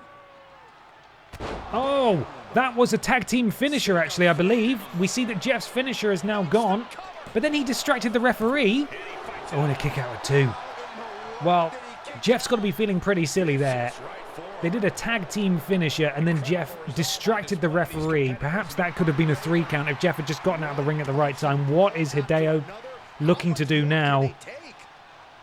He's doing some weird taunts. Knee strike to the chin of Billy. Hideo does have his finisher. What we're looking at here? Just a little bit of jiggling. Just a little bit of jiggling, and that's fine. Carla calling for the tag, and now Carla is legal. And Hideo is so distracted by being a bit full of himself that he didn't even realise he's been rolled up. Kick out of 1, though. Not nearly enough damage done. Beautiful! That was absolutely gorgeous from Carla. That could be it. Is she going to win it for her team? Oh, no, a kick out at 2.5 from Hideo Kojima. I really thought Carla had it there. That was lovely. Oh, my goodness me. And just a leaping senton to the outside as well. Do the taunts build up signatures, finishers? No, they don't, but they do increase the potency of certain moves for a while.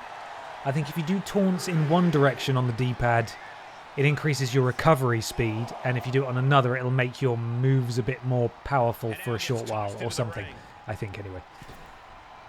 Carla leaping back in. Oh, she's hit it again. God, that is such an amazing looking move, isn't it? Is that enough? Oh, and Jeff in to break it up for his team. He's now, of course, not allowed back in to the ring, while Kojima is the legal person, and you've got a very pissed off pink friend there, who could potentially spell disaster for this brand new tag team on their debut. We see the power of the former champion here, marching around the ring with the Metal Gear Solid creator above his head, and drops him down. Raining down these boots to the chest of Hideo Kojima, and Billy picking up a head of steam. A huge splash, crushing the lungs and the ribs of Hideo Kojima as Billy now continues the offense. Oh no, a counter from Hideo. This is perfect timing. He desperately needs to get out of this ring. He's taking a lot of offense, and now Jeffrey Keighley is legal. Oh. Jeff looking to continue the work that Kojima had done. Is this Jeff's signature? I assume it is. Oh, that is a lovely move in and of itself. Carla there able to break it up. But she must leave now. And as you can see, the red cross above her name, she is not allowed to come back in. Jeff Keighley has his finisher. If Jeff can hit the finisher on Billy Ray, Carla cannot come in legally to break up the pin. But he's not going for the finisher, and now he's going for the finisher. Billy needs to counter this or it's over. Billy has countered it. I can confirm Billy, for some reason, has been able to counter Jeff Keighley's finisher. He may be looking to go for one of his own here. Massive fall-away slam. That was not his signature or his finisher, sorry. And now he has both. Carla comes back in. Carla and Jeff. Who locked up first? Jeff did. And a fall-away slam of his own sends Carla flying across the ring. He walks past her to tag in Hideo, and it's Carla and Hideo once again who is coming out of this on top. Kojima has a signature and a finisher. Carla has barely built towards anything in this match so far. Slides under, does Carla. Standing Hurricane Rana takes down Kojima. Can Carla continue this momentum? Kojima sent into unfriendly territory. My controller's turned off. And we're underway. And we're underway again. Carla tags in Billy Ray. And this is not where Kojima wants to be. Billy Ray has a signature and a finisher of his own. And Kojima was just sent basically so high he touched the light. And I don't know where Billy's going now. Seems he was a bit confused. He has decided to come back into the ring now. I think that was the correct option. Oh, and Hideo just sliding out. Boo! Oh, Billy took a really bad moment to taunt there as he's sent into the corner. We could be about to see another tag team finisher potentially. No, we aren't for some reason. I thought Kojima would want to tag. He hasn't done it. Billy. Spun around, and now we see a tag. Is this a tag team finisher? Double elbow. I think it is actually. This is another tag team finisher from these two. But again, Carla can come into the ring to break this up, and she's going to do it again. No, she's going for the wrong person. Oh, Carla, just too slow. Carla prioritized the wrong person, and Hideo and Kojima are victorious in their debut, but it was close. It was really close.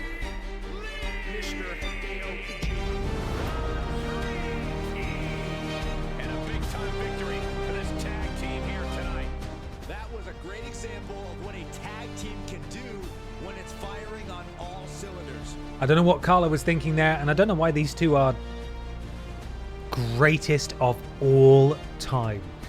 I don't know why Kojima was Kojima and handsome Jeff Keighley there are sort of squaring up to whoever's meant to be coming out next, because there is no one next. Because that's the end of BENXT for this week. Not in terms of the stream, to be clear, but in terms of, you know, the matches that we've got available. Let's see if the game crashes next week, everybody.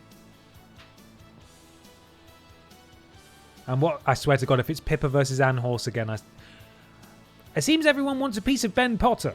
Mr. Black with Trailing Badger in his corner, takes on Ben Potter. No sign of Peter Austin for some reason. A triple threat match between Rules Boss, the world champion and the Billy in the Bank briefcase holder, Michael Jugson and Billy Ray Walrus. Zombie Cheggers takes on Beggy Mops. Scandal Penguin with Simon Miller in his corner takes on Gollum. And in the main event, Barbara Pis takes on... No, it's a promo. Barbara Pis talks to her. And there's the Fisher-Price car there for some reason. So... I don't know what that is. Anyway, all of that to come tonight. I've been thinking a lot about EE Tim. And how he will get his moment to shine after winning the Battle Royal last week. But first, I think I need to go see him in person. So please bear with me as I go and visit EE Tim. Little Puds, I'll be right with you.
Wet Dreams and Thick Streams, ahoy hoy, welcome to the thickness. Little Puds, thank you for the subscribe. Thank you so much. Right, we've got to move on now. I just hope EE Tim doesn't come out naked, as that would spoil his mysterious character. I've seen EE Tim naked. He's a handsome man. Right. New week of BENXT, let's go. Mr. Black, the other half of the Tag Team Champions, takes on Ben Potter now. Do we get to hear the Mod Squad's amazing music? That's a great question. No spoilers? I don't know, is the answer. So often in these rivalries, people get jumped, or there's like a cutscene that opens a match, and we just don't get to see the entrances, which sucks because I want to hear the cool music. I've not been here for a live stream in a very long time, but feels good to be back. Well, I'm glad that you're here. Feels good to have you. Okay. Get those channel points wagered. 1 minute left. 88% backing, 79% backing unrelated handsome hunk Ben Potter. Let's see how he fares. No. I think we are getting full entrances. Brilliant. Mod Squad music time. Let's fucking do this.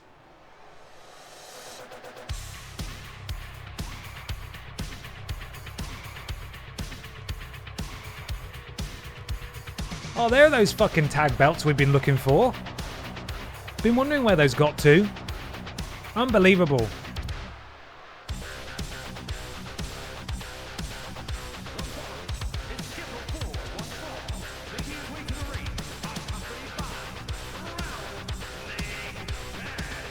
I'm the booker. I don't decide things. The computer controls things. Mr. Black, never forget, he did lose to Gollum that time.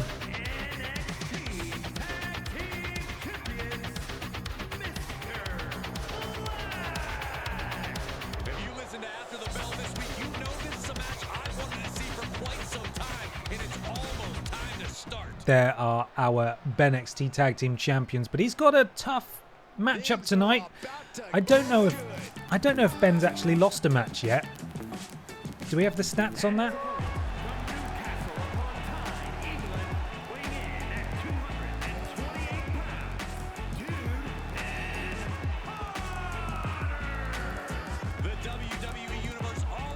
Representing Team Redundant here, of course. His tag partner, Peter Austin, nowhere to be seen at the moment. It feels like a sort of 2-on-1 rivalry, this, really. He has a big match ahead of him. Going to need a career-making performance here tonight. Mods refusing to show up to the arenas and defend is the problem. I'd strip them of the belts. Yeah, well, we'll have to see. To be fair, we did cut their match at BENXT Scandalous. That was a choice that we made. So, anyway, we're off. Mr. Black faces Ben Potter next. And the women's champion is here to watch it as well. Non-title match underway, and you can see it in his eyes. The challenger truly believes that this is his time to shine. Well, he better prove it tonight. No, don't touch me. Don't touch me. Oh, it appears that Mr. Black has died immediately. That's a kick out of one. Remember when he lost to Gollum?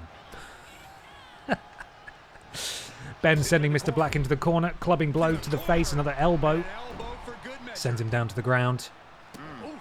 Boot to the back of the head. Of course, Trailing Badger being on the outside could pay dividends here for Mr. Black.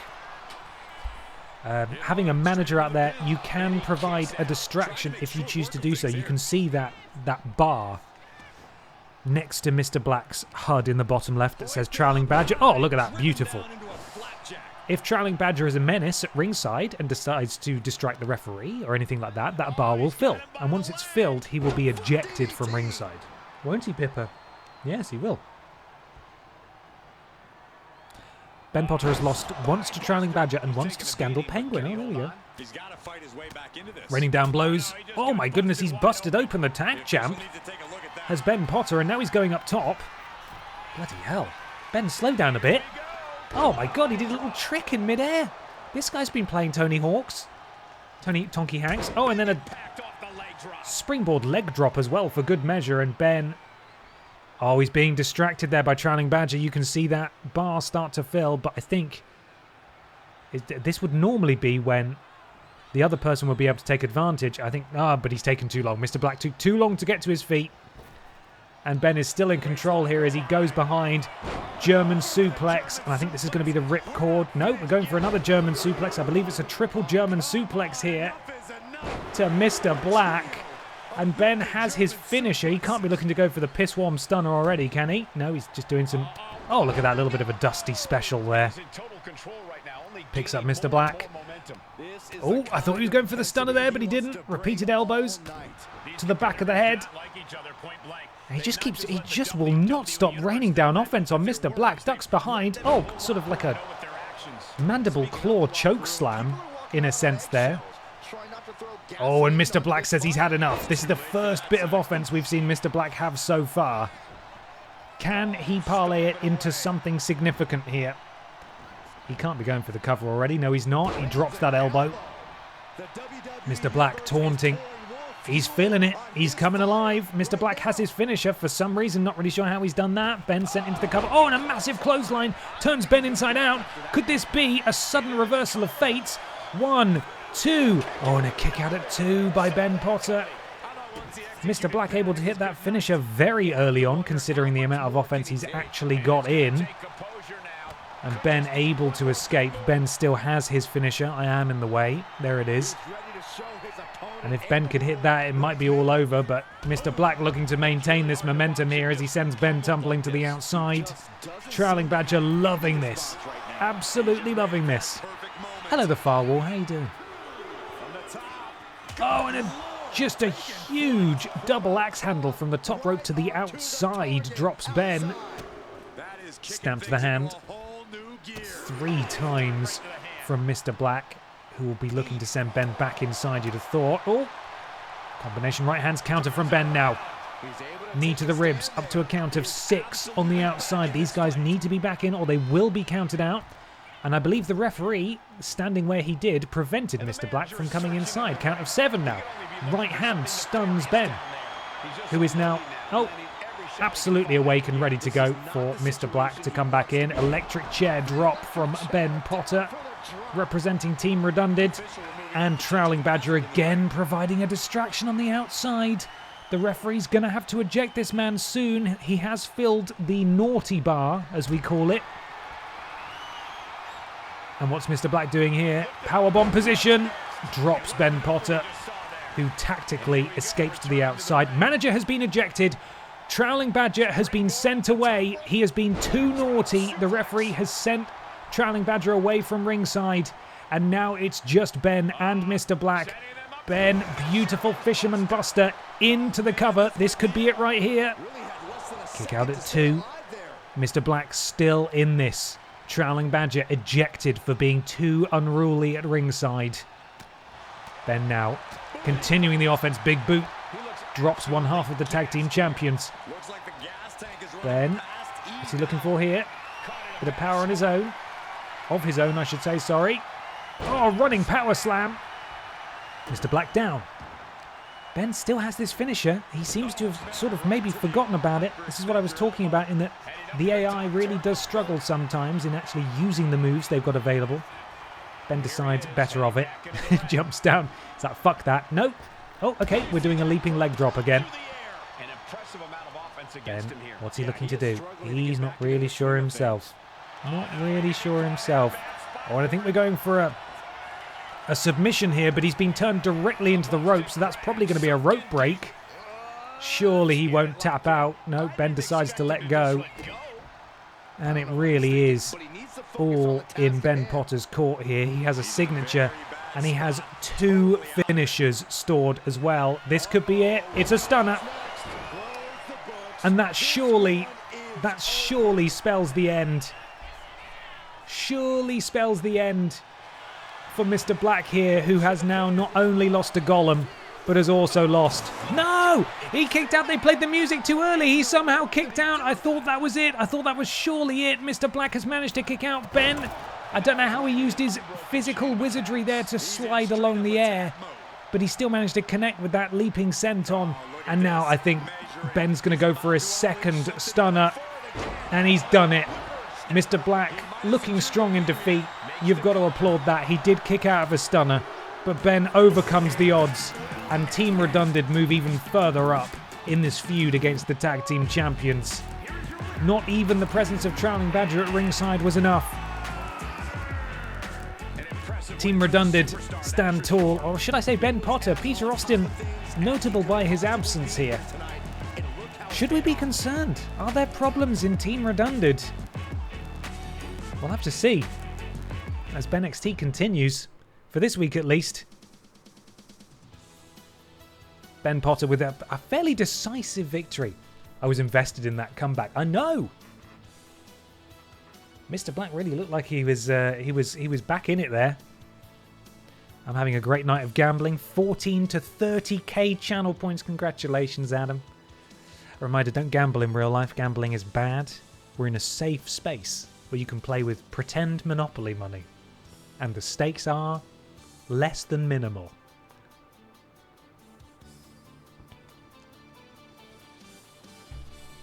Up next,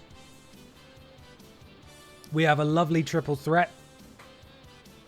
The world champion and Billy in the Bank briefcase holder, Rules Boss, takes on Michael Jugson and Billy Ray Walrus in a triple threat match for some reason. Not sure why. Peter and I are eating a nice quiche at catering. Oh, lovely. I'm glad. I don't know. The public shaming raises the stakes a bit. Well, this is it, right?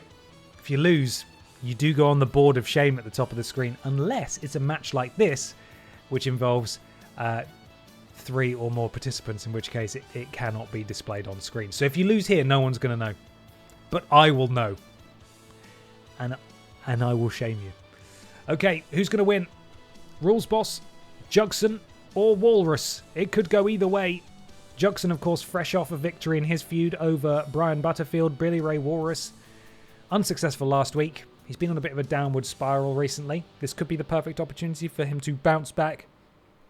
And Rules Boss, of course, it's just fucking winning literally everything, so no threat to him whatsoever. Right, I believe Rules Boss is coming out first. Let me find his music. That would be under R, Ben. It begins with an R. Right, okay. Are any of these feuding, or is this a we need a match? This is just a match. This is just a match that the game randomly decided, so that's it. 18,000 channel points for Rules Boss, 18.5 for Michael Jugson, 11,000, nearly 12,000 for Billy Ray. So Jugson, the odds-on favourite, but not by much. Not by much. 5,000 on Walrus, says Worship the Walrus. We'll see if your namesake can do it. Off we go.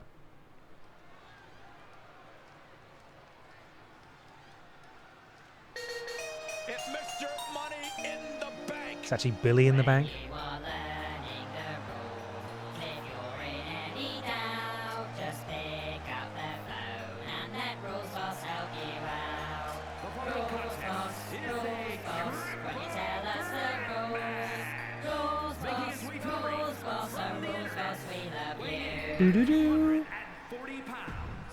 There he is, the boss.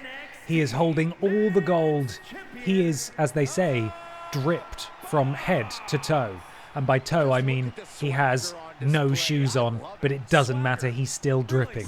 Positively dripping. I put your head further closer. Are you comfortable there? What's your name? Michael Jugson. You're fucking mad, aren't you?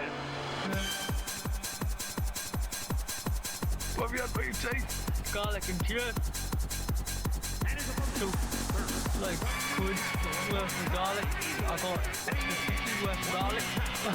Did you fall? I fucking did. Counting the days, hours, and minutes for this match to start. The countdown.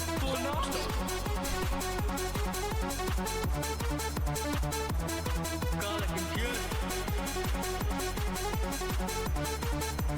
This match has everyone backstage buzzing. He's an exciting competitor to watch.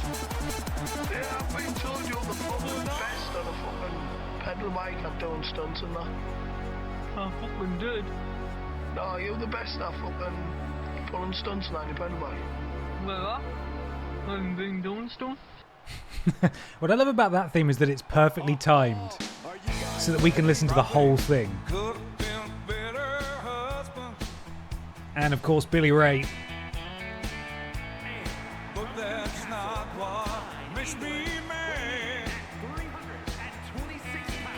Big Pink Friend. He's a crowd favourite. They gave him the World Championship, but he just couldn't hold on to it. Transitional champ, this fella.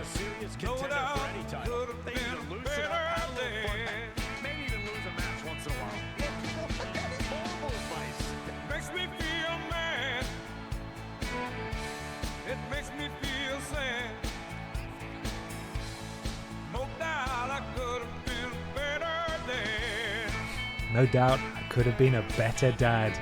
Who is going to win? The boss, the garlic, or the terrible dad? All to play for tonight, by which I mean there is nothing on the line. I mean, I'm glad that we've got a second slippery little freak in, or actually a third slippery little freak. We've got Gollum, we've got cannon-headed apple boy, and of course we now have Jugson as well. Oh, look at that beautiful power slam from the big pink beast. He's like, Jugson, you get some as well. Samoan drop from Billy Ray Walrus as Rules Boss decides, you know what, actually, I'm not going to fight you. I'm going to go after Jugson instead. He's the smaller fella in this match. Billy waiting, though. I believe something is clipping through his shorts. I don't know what it is. It's concerning. Is it poo? I daren't speculate. Oh, and look at the power of Billy. Just marching around the ring with this delayed vertical suplex and eventually drops Judson, who immediately, he's back to his feet even faster than Billy Ray. Do not count out Judson. He is on the amphetamines. He's ready. You cannot count him out. He is dangerous. He is unpredictable. Oh, and beautiful release German suplex to the boss there. And Judson is standing tall in the ring here. Could Judson be the dark horse? We have a baseball bat in play. It appears to be legal because that wasn't a... That was not a disqualification. I know that technically it's no disqualification in a triple threat or a fatal four-way, but you rarely see competitors take advantage of that.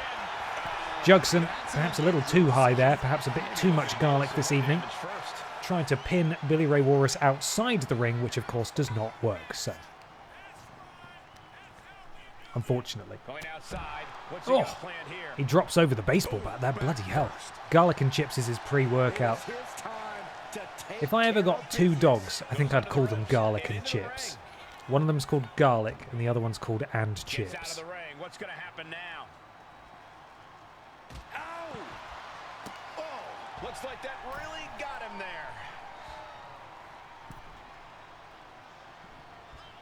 Billy and Rules Boss in the ring. Judson joining them. Billy sent into the corner. Judson takes advantage of a distracted world champion. Oh my goodness me. Billy almost felt, or seemed, quite protective of Rules Boss there, as if he was saying to Michael Judson, only I get to attack the world champion. Leave me alone. Oh my goodness me. And an absolutely despicable poison Rana spiking the head of Billy Ray Walrus into the canvas, and then just repeated elbow drops to the hamstrings of the pink friend. And Judson, continuing the offense, drops the elbow across the back as well. And Rules Boss wasting no time trying to break that thing up before it even started. Oh, and a step-up Shining Wizard. Rules Boss is eating a lot of offense in here. Roll up from Billy Ray. Counter. Oh, I should say kick out, sorry. At one. Michael Judson has his finisher. Billy Ray has his signature. He's not going to do it, is he? I thought, God, if Judson can hit his finisher there, he might pin the world champion. Billy in to break up that submission just in time. And is sent into the ropes. Oh, and a knee to the gut for his troubles. Oh, beautiful suplex there from Judson, who rolls out, potentially looking for a weapon of his own. He is. What's he going to retrieve? He's got a kendo stick. That's what I said. Shut up, Byron. Oh, beautiful Doomsday Saito suplex there to the world champion. Billy Ray looking for a quick roll-up victory. And a kick out at less than one from Judson. How have you got the... Oh, I think we've got a finisher here. Oh, beautiful. No, that was a signature. Billy Ray immediately drops the world champion. Picks up the kendo stick. Oh, Rules Boss rolls out the way. Manages to disarm Billy Ray. And Rules Boss looking to take advantage here, but a kick out. Billy Ray did the hard work, hit his signature on Michael Judson. Rules Boss dealt with Billy Ray and then looked to sort of steal the victory. I don't know what Billy's doing on the outside. Flexing, now is not the time. How have you got the wide camera to follow Billy but not the others? No man or walrus can be that large. Oh, beautiful! Billy Ray! That was his finisher into the cover. Judson. Oh, he took a minute there, but he was able to break it up. Judson still has his finisher. Really, he needs to take Billy out. Oh, beautiful Poison Rana again to Billy Ray Walrus. If Judson hits his finisher, in fact, on any of them, really, then that could be, oh my God, a second Poison Rana. That is awful, and Rules Boss has seen enough. Rolls out of the ring, does Michael Judson after being whacked with that stick. Billy Ray eats a couple of those for good measure as well. An extra 50's worth of kendo on that stick, absolutely. Garlic and sticks. Rules Boss. Ooh, he manages to take down both participants into the cover. Surely he's not going to win off this. God, imagine if he took out both of them with one move and then pinned one for the victory. A real show of dominance. I think we're about to see a Rules Boss signature here. Beautiful. But Billy Ray is there. And he's going to break up that pinfall straight away. Absolutely not on my watch, says Billy. Big boot cleaning the clock of the champion. This is just vicious. And stamping on the back of the arm. Jugson groggily to his feet. Billy Ray is the only competitor who does not have multiple big moves stored up. Jugson, however... Oh, look at this from Jugson. Beautiful wrestling into the cover. Rules Boss right there, of course. Oh, and beautiful as well. In fact, that could be it. Could we be about to see Jugson pin the world champion? Billy says no. Jugson and Boss both have 2 finishers. Billy Ray, has nothing so far. Billy manages to counter whatever that was, though, from Jugson. All 3 men are stood. Implant DDT, and now these 2 face off. Both men with 2 finishers. Who is going to get the advantage here? Slammed down is Rules Boss. Jugson goes up to the second rope. Billy Ray makes his way back in. Jugson sees it. To be fair, manages to take him down with sort of from a powerbomb position, almost a Hurricane Runner. Springboard elbow directly to the crotch of Rules Boss. That is not good. That is probably against the rules. Massive chops from Jugson and a super kick to the back of the head. Levels Billy Ray. Jugson again. Loads of offense, and Billy is stunned now. Billy is down. He is, for all intents and purposes, out for now. Oh! Jugson managing to take out both participants, albeit accidentally. Michael Jugson building his way towards 3 finishers. He's not hit a single one so far. He has a signature, breaks that kendo stick over the head of Rules Boss, and Billy Ray slamming Jugson down. That's what he gets, I suppose, for being that blue. Jugson slammed face first into the ring apron. Rules Boss sends Billy Ray steel steps. Goes Billy Ray, sorry. I lost my train of thought there. I'm just too busy looking at Rules Boss in full command here as he... I thought he was going back into the ring, but he's going to the top rope. This is a bad idea, Rules Boss. Oh, Rules Boss, no. Jugson able to get out of the way as Rules Boss elbow drops a pile of splintered wood. And we see the power of Billy Ray as Jugson is immediately there, but he doesn't act fast enough. Billy sends Jugson face first into the turnbuckle on the outside. And now Billy Ray makes his way into the ring. Bloody hell, we're still going in this match. Jugson, we've seen him do this a few times. That Shining Wizard, that knee strike to the jaw, and Rules Boss comes flying in and takes out Jugson with that elbow, but takes too long taunting. Billy Ray able to pick up Rules Boss and slam him on the outside.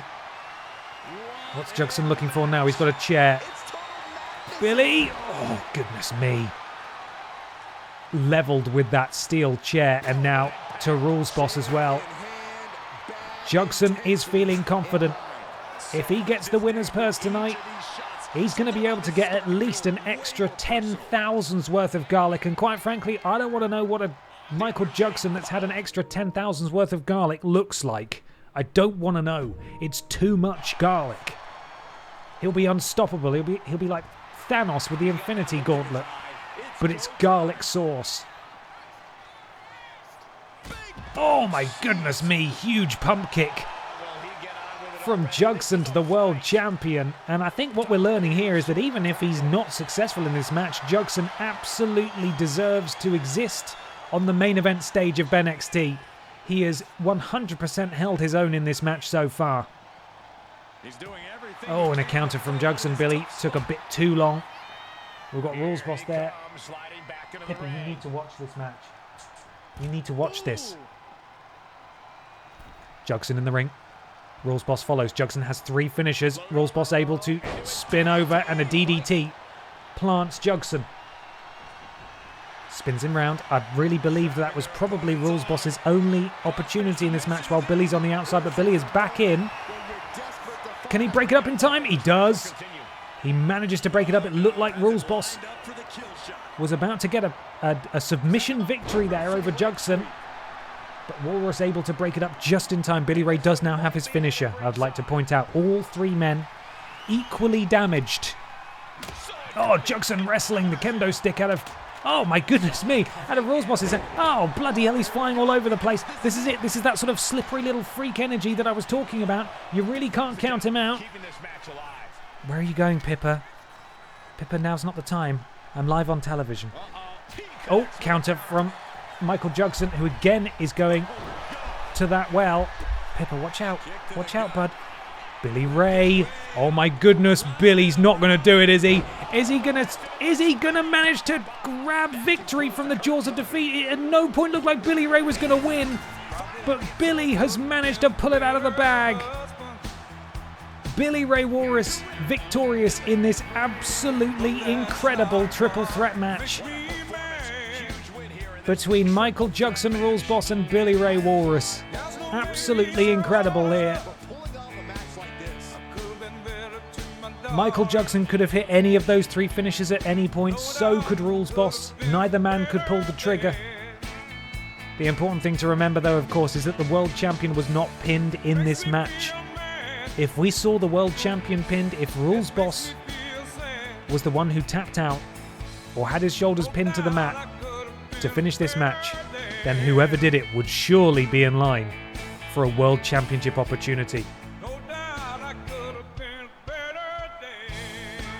Unfortunately for Michael Jugson, he does not get the extra 10,000's worth of garlic tonight. But I think at the very least he will get an extra 50's worth, and he deserves it. Welcome to the main event, Michael Jugson. Hi, Pips. What are you doing? You're being cute just off camera again, like you always are. So when I pick you up, you look like a feral squirrel because you don't want to be there. But just off camera, where you're comfortable, you're really cute, and I wish I could show people, but I can't. Because you're a terror. You are. Can we see who the contenders are on the rankings? We absolutely can. Let's go and do that now. Let's go and have a look. We get to see Beggy Mops next there. That's exciting. We haven't seen Beggy Mops much at all. We need a Pippa Cam. I know we do.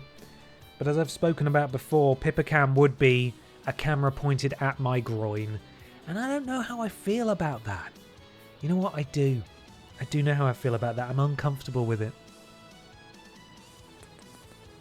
What did Billy win then? Our respect. I don't think that was for anything. That was just for bragging rights. We can't give everyone a championship opportunity all the time, can we? Oh, we've got Bash in Berlin coming up in a couple of weeks. I wonder if the Winkler will be there.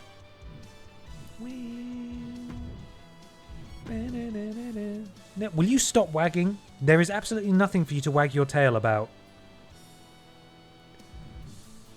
We want to look at the divisions. Or the power rankings. Oh, so here we go. Now, this is where we see who gets bonus attributes. So Trailing Badger has +1 attributes. Carla has +2. Grimace has +2. Hannah Montana has +3. These guys all have +1 from various... Oh, God, that shirt. Various victories. The Winkler will only wrestle in MASH in Munich. Okay, the divisions. Let's see. So I don't know why Ann Horse is the #1 contender. She never has any matches, and when she does have matches, she loses. But those are the contenders. Those are the rankings for the World Championship. In the Men's Championship, it appears Brian Michael Bendis is in first place. And there you go. That's what happened as a result of Billy winning. He's moved up the rankings to 3rd place. For the Wide Championship, Emma the Bear. That's tantalizing. Imagine an Emma versus Grimace match. We have to reinforce the ring for that one. The Tag Team Division, understandable. You've got Team Redundant in first place as contenders. And that's about it. And these two are not competitors, so they're not in contention for any titles. So there we are. That's where we stand on things at the moment. But again, it's always shifting, depending on who wins and who loses, even if it's not in relevant matches. You know? Billy won that match. Michael Jugson took the pin in that match, so they actually swapped places in contention for the men's championship. It's okay, Pips. You'll have to defend your title soon enough, and it's going to be against a fucking horse again, probably. Anyway, let's continue. We have Zombie Checkers taking on Beggy Mops next in Rivalry action. This, of course, is a rivalry match, so I don't know what's going to happen. We may have to call off the predictions if some bullshit interference happens that cuts the match short, but hopefully it will not. It will not happen. Bring back Giant Grimace. Do you guys really want Giant Grimace back? At least let Barbara Pis finish this rivalry with her, because that feels like an unfair hurdle to throw up mid-rivalry.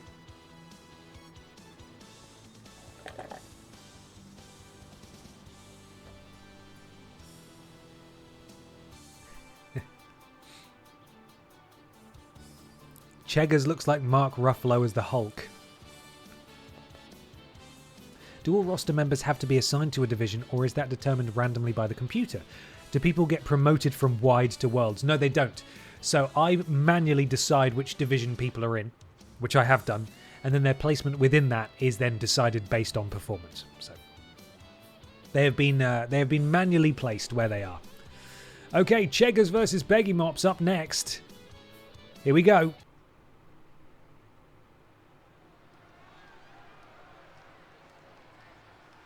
Here we go, guys.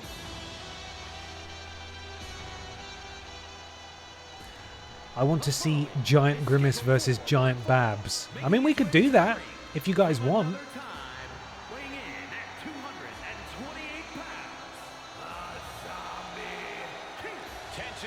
The Zombie Keith. 12,000 channel points so far, backed in favour of Zombie Cheggers. Nearly 19,000 for Beggy Mops, who we have not seen in a long time.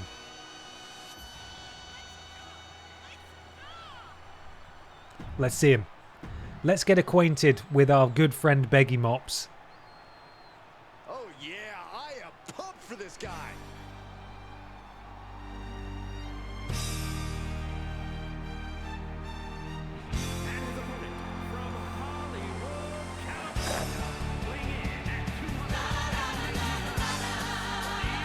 For God's sake.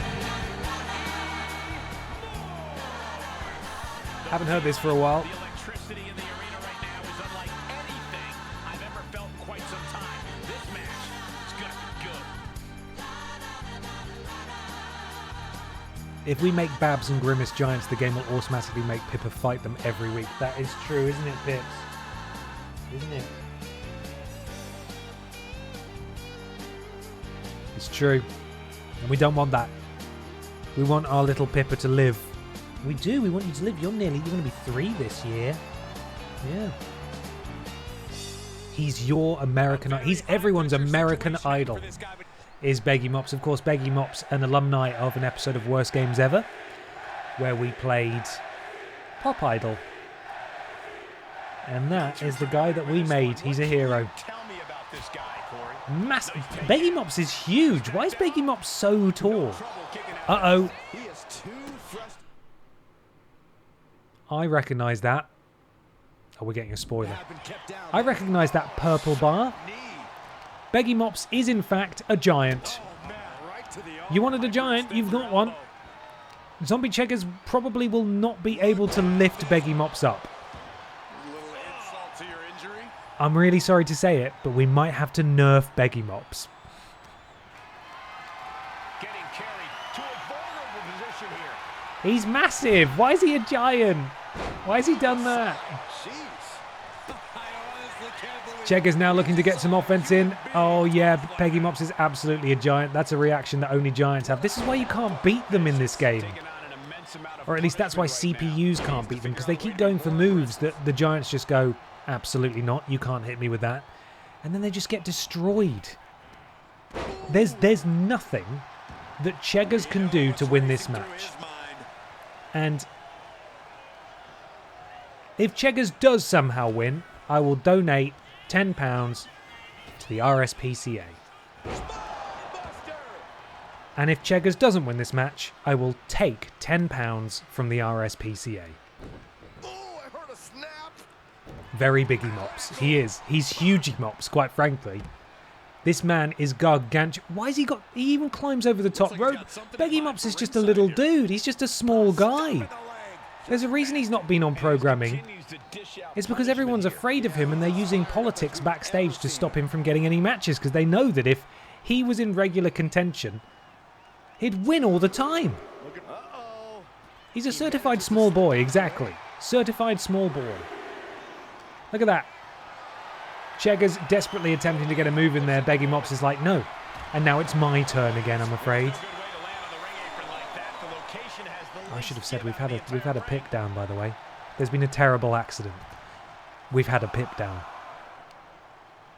Claw in the face. Is this necessary? Ripping at the eyes. Oh, God. He's too strong. Beggy Mops is too big and he's too powerful. And now he's scar dancing. I'm going to shrink Beggy Mops down and I'm going to nerf Beggy Mops slightly. Because this is absurd. This is so one-sided. Samara Jazz, thank you so much for the resub. 2 months. 2 months. Ooh-wee. Thank you very much. Beggy Mops drops the double axe handle over the face of Cheggers, who does counter. Come on, Cheggers. Look at that. Cheggers just went for a strike. And now just immediately it swings back to Beggy Mops. There's just nothing that Cheggers can do. What a display of strength here. I felt the vibration of that one from all the way over here. Chegwin is dead, to be fair. He is. You're right. You're absolutely right. Big jumping elbow drop. Yeah, I was going to say that. Beggy Mops now has his finisher. Oh, fucking hell. He went off an elbow drop. Guys. This cannot continue. He's too dangerous.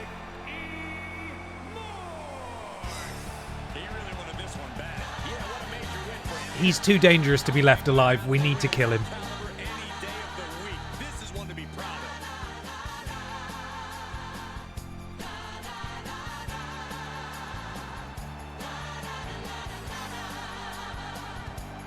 Look at him. He thinks he's God's favourite creature. And hang on. Wasn't there meant to be a rivalry thing at the end of that? Wasn't Samoa Joe meant to attack him after the match? Maybe it was only if he lost, which of course he fucking wouldn't.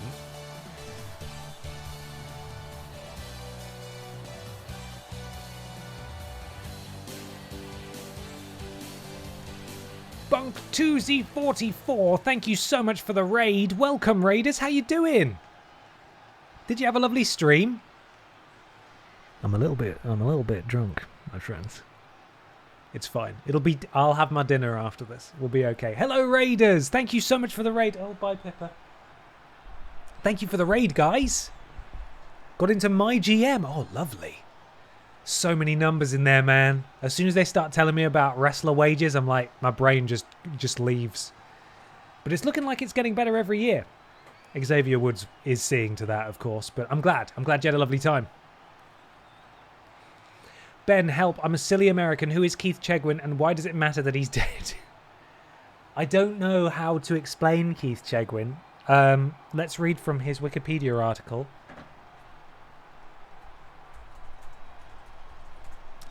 Keith Chegwin. So, Keith Chegwin, also known by the nickname Cheggers, was an English television presenter and actor appearing in several children's entertainment shows in the 1970s and 1980s. But his TV career continued throughout his entire life. He passed away in 2017, aged 60, which is actually very sad. He died relatively young. And we were playing, what was it called? Cheggers Party Quiz on Vidiots in 2018. And I believe it was Peter who famously remarked, "Shut up, Cheggers, you're dead." Which, you know, is... anyway, it's fine. And so Cheggers has sort of stayed within our zeitgeist ever since. He did famously host a celebrity television show in the UK called Naked Jungle, in which he did appear on national TV naked. He had his full winkle out. So there we are. So that's Keith Chegwin. He's done loads of stuff basically in the UK. He is very well known.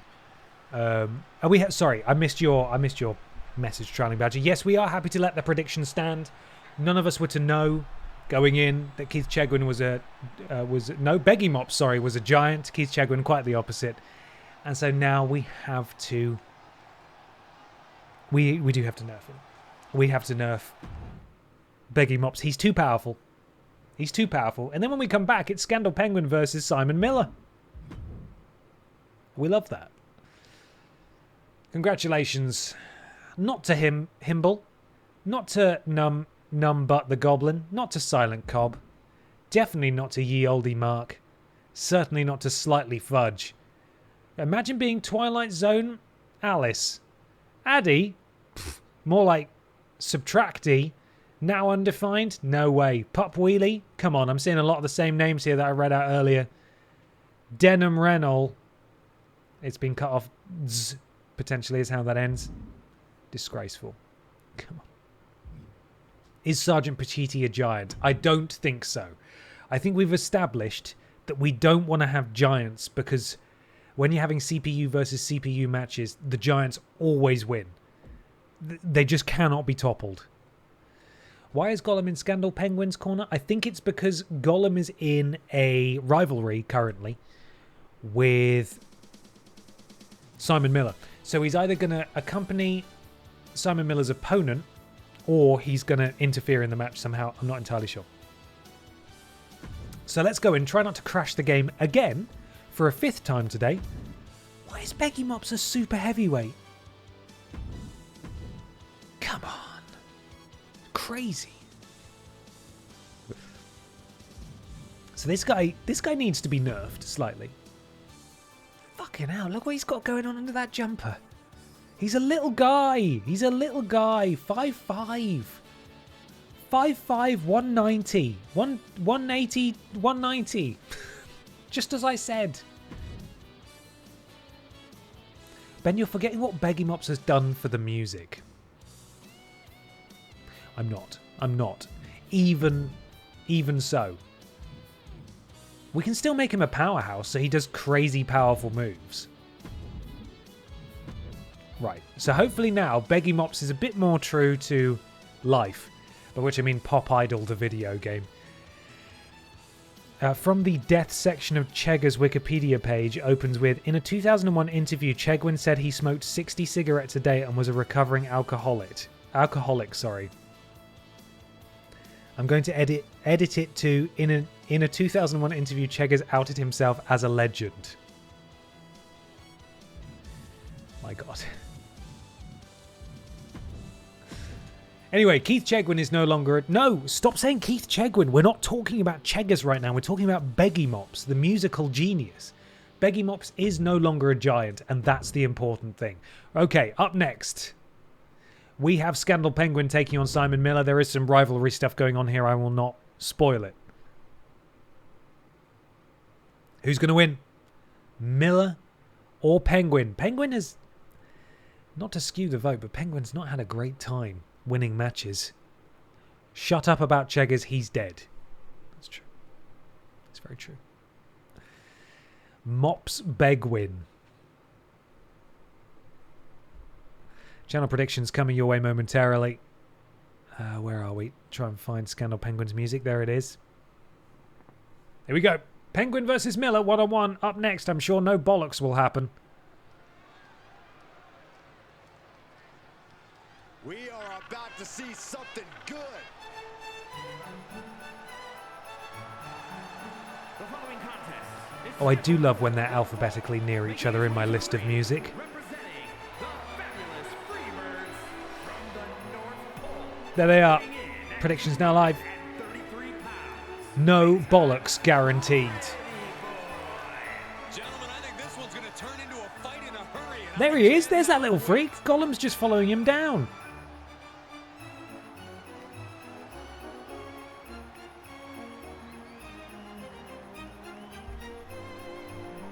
He said he'll steal the show here tonight, and he looks more than ready to deliver on that promise. I was going for Christmas with this, but it sounds more like a Radio 4 radio play theme. I think it's lovely. It's sort of reassuring, it's whimsical, and I like it a lot. Yeah, now we're talking.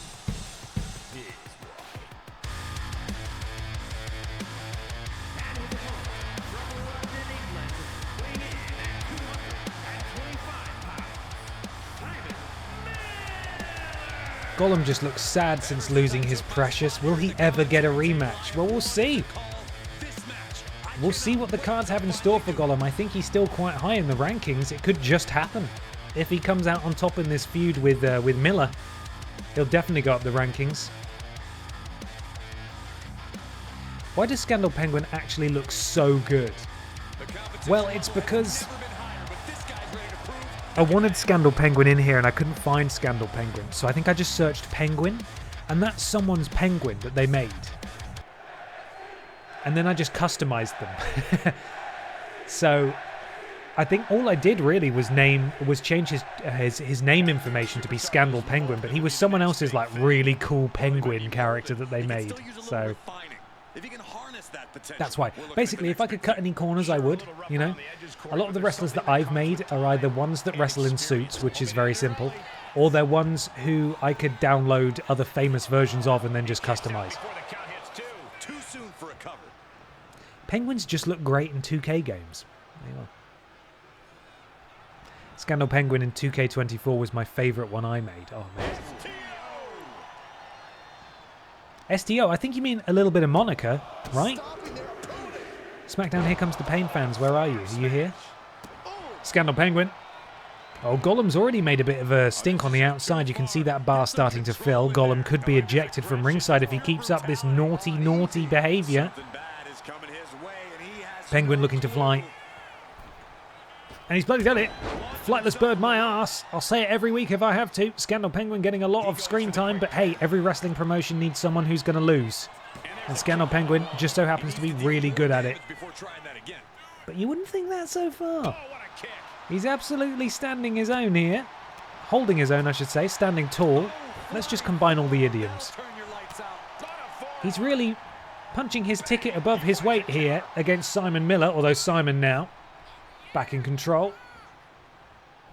Puts the Penguin in the corner. That's not where Penguins go. Gollum leapt to the top rope there. He's not allowed on the apron. He shouldn't be there. He's not in this match, of course.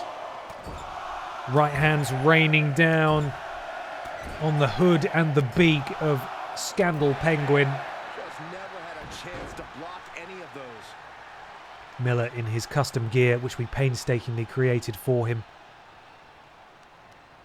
And Simon Miller sends Scandal Penguin back into the ring. And what is Miller going to do now? Penguin into the ropes. Miller drops down. Building for something here. Oh, beautiful sort of tilt-a-whirl. Steered away there. Power slam is what I'm deciding that's what's called. Suplex, here it comes. Nicely done. Did that make sense? It didn't, did it? I'm deciding that's what that's called. And Miller with Penguin up on his shoulders, and that is a running power slam. Could that be all? No, says Scandal Penguin. Manages to just get a wing up. Just a wing up. Oh, Gollum has just slid a sledgehammer into the ring, which of course is not legal in this match. Uh-oh, we've got shenanigans. Oh, Gollum grabbing the leg of Simon Miller. Oh, and Scandal Penguin taking advantage. Surely the referee's got to eject Gollum for that. That is not allowed. I think this match is going to continue. Why is Gollum not being ejected for that? Into the cover. Surely not Scandal Penguin's first victory, and a kick out by Miller at 2. I don't know what the referee's on here. Gollum should have been ejected. It was in full view. Oh, and a sling blade now. The referee holding. The referee's busy marching around the ring with a sledgehammer there. It took so long. It was only a 1 count. It appears the referee has now managed to get rid of the sledgehammer. Scandal Penguin looking pretty good here. He's got his signature. Simon Miller potentially in serious trouble. Again, more so thanks to the interference of Gollum in this matchup. But still, good for Scandal Penguin. Is this his signature? It certainly is. Could we be about to see a victory here for Scandal Penguin as Scandal Penguin flies? Oh, the coup de grace from Scandal Penguin. And that could be it for Simon Miller. This could be disastrous. Oh, and the appearance of Gollum plays dividends as Scandal Penguin. Scandal Pen picks up the victory over Simon Miller. A real upset. And Gollum's got to be thrilled about that. That's exactly what Gollum wanted here. Felt bad if I can't catch more of the streams live, but rest assured I am always watching the votes. Always keep up the good work. Also I am Ben Potter TikTok stars #1 fan. Faccina sorridente.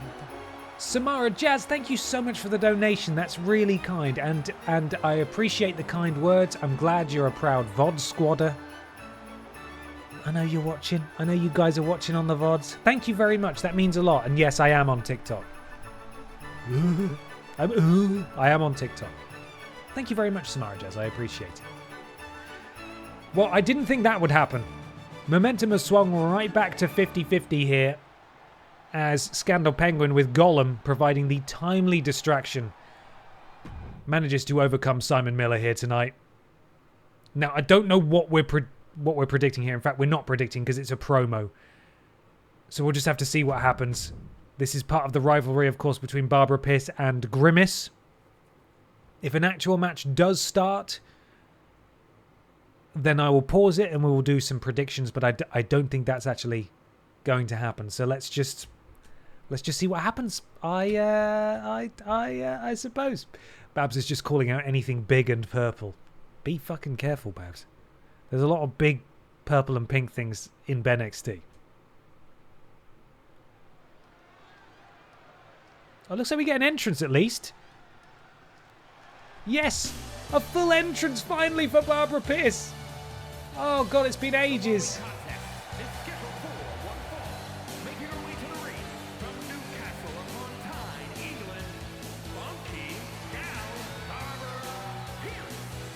There's nothing this superstar won't do to win, and the WWE Universe loves it. That's because the crowd knows that this is all that matters to this competitor. Getting the win, reaching the top. Wow! Someone marked down the day. Go on, Babs. She's here. Apparently this is a promo, but she's definitely set up for a match. No, she's grabbing a microphone. She's going to say some stuff. I don't know what it is, though. Hey, whoever wants to fight me back there, you come on out here. I'm ready to kick your ass or something. Let's see who she's fighting.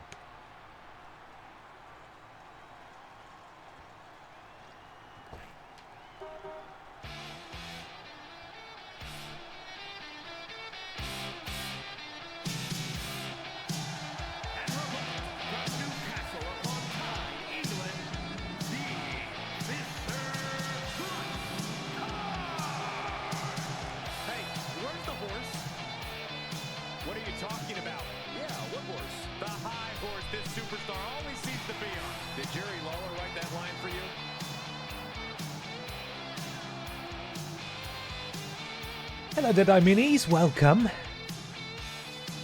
I'm still not entirely sure what's going to happen here, if this is going to be a match or not, but certainly we've had two wrestlers make their way to the ring, so we'll see. Maybe it's best just to not gamble on this one and see what happens.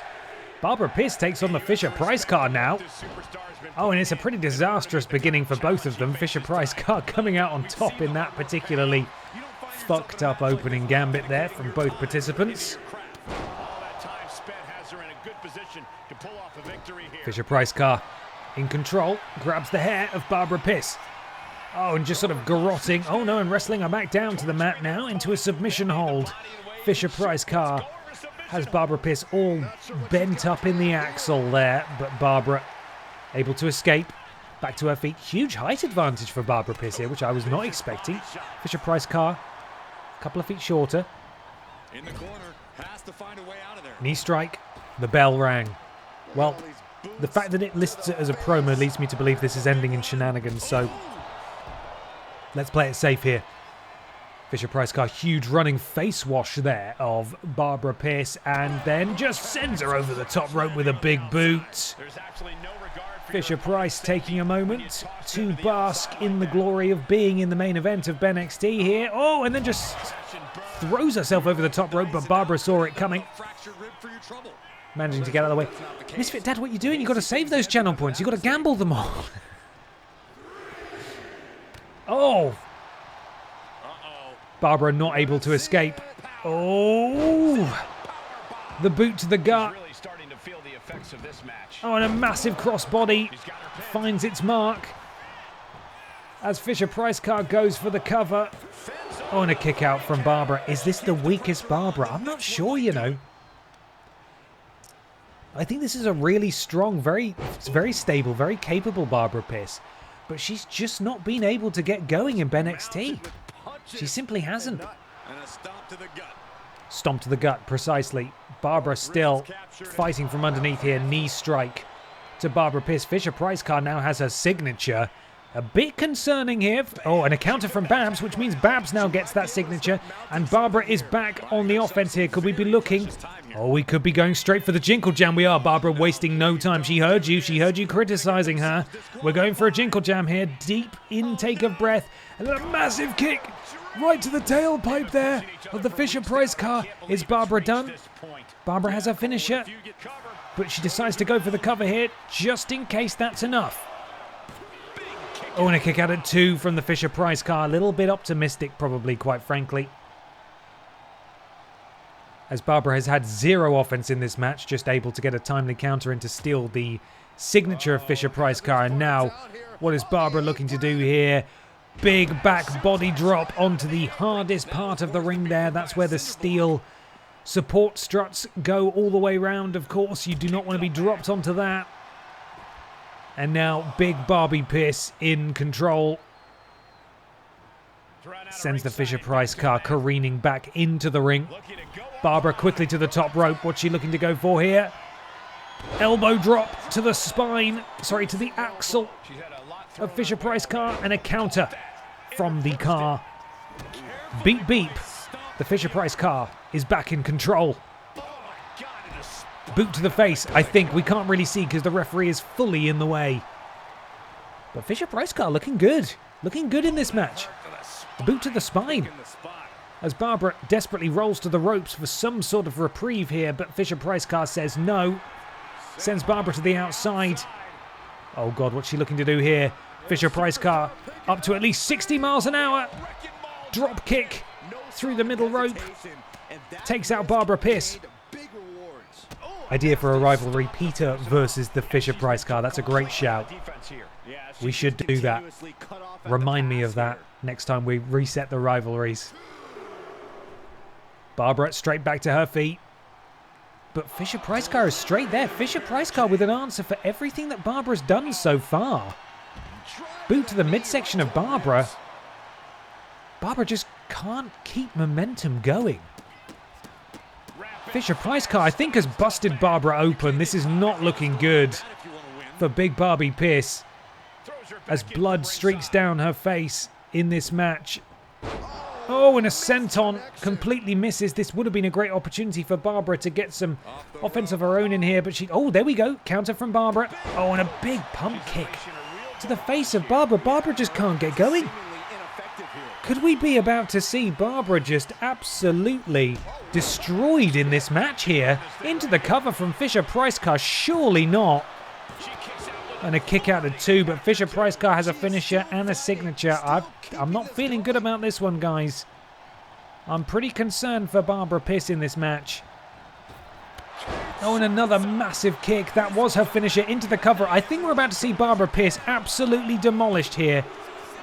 Oh, and a kick out at 2 3/4. I thought that was it. I genuinely thought that was it. I thought Barbara was done, but Fisher-Price car has a signature. And I don't know that Barbara's got anything left in the tank. Ducks down. Superman punch. Barbara is down. Barbara is surely out. Fisher-Price car hoisting Barbara back up. Oh, and Barbara rolls out of the way.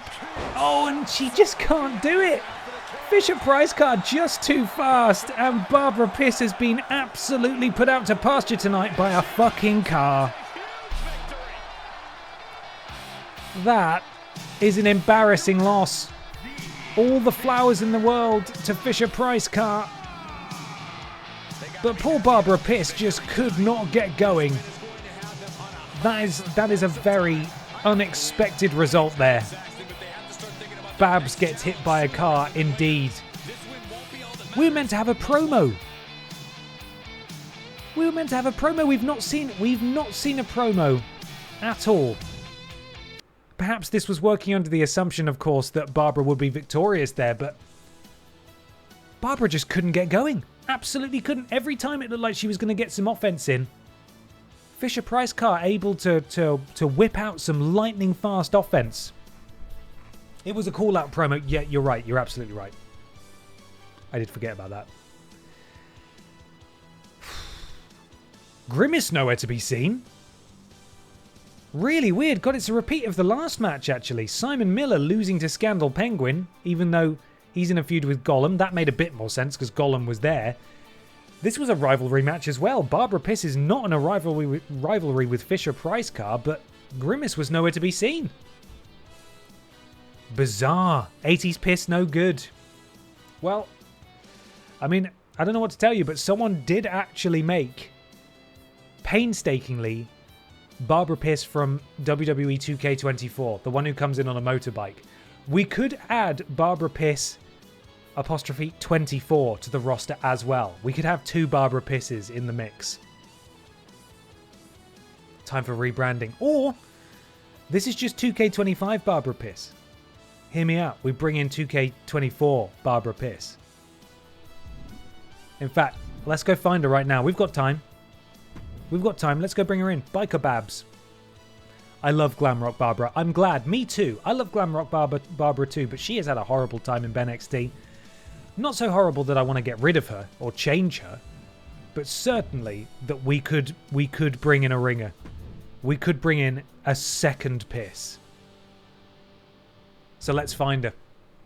Let's get her. I know she's there because I've seen her. At some point, we might also bring in Barb Pis.here as well from Dark Souls. I believe she is under the TripleJump tag.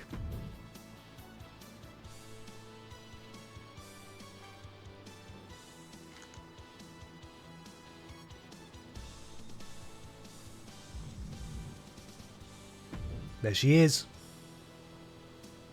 That's 2K24 Barbara Pis. Matty Nelson 94. Thank you for making her. We're bringing her back.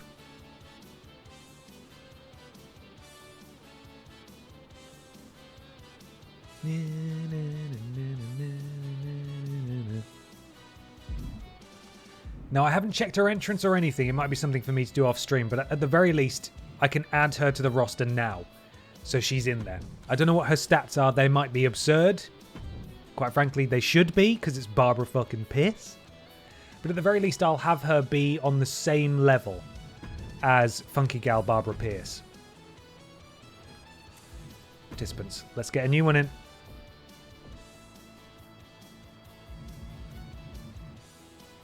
$89 overall, that sounds about right. Let's get her in. She's joining.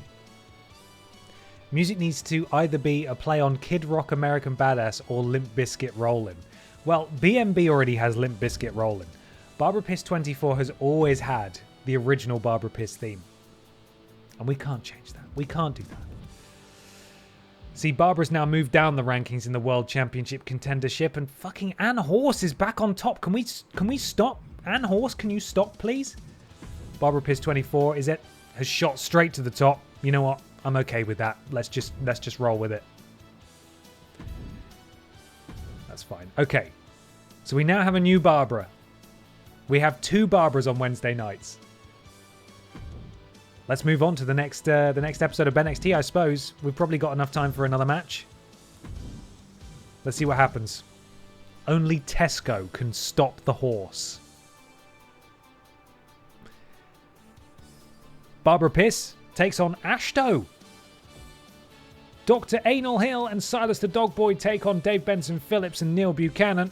Zombie Cheggers is in action against Nathan Cake. Gollum and Simon Miller finally go one-on-one. And in the main event, it's Ben Potter versus Trailing Badger. Again. Where's Peter? Where is he? I don't know where he's gone. Rich and Roll, thank you so much for the resub. 2 months. God, I love a good piss stream. I'm so glad, man. Glad to have you here. Will we play Musume Pretty Derby for next April? Speaking of Anne Honsor. Is that the one where you can play as weird horses? Because absolutely. Now, this year we will be doing Spooktober, of course, and we will be doing April next year. The way I'm thinking of doing it, because there are quite frankly not enough horse games in the world for me to do 4 horse streams a week. But what I will do, Spooktober and April, I will do 1 spooky game and 1 horse game each week. So we're going through. Yes, many weird horse girls. Absolutely. Remind me at the time and we'll do it. Okay, up first. Barbara Pis versus Ashto, 1-on-1. Get your predictions in. Remember, this is a Barbara Pis who is very down on her luck. But could we see fates reversed here as she takes on Ashto? Let's find out. Gotta hope so. She needs a win.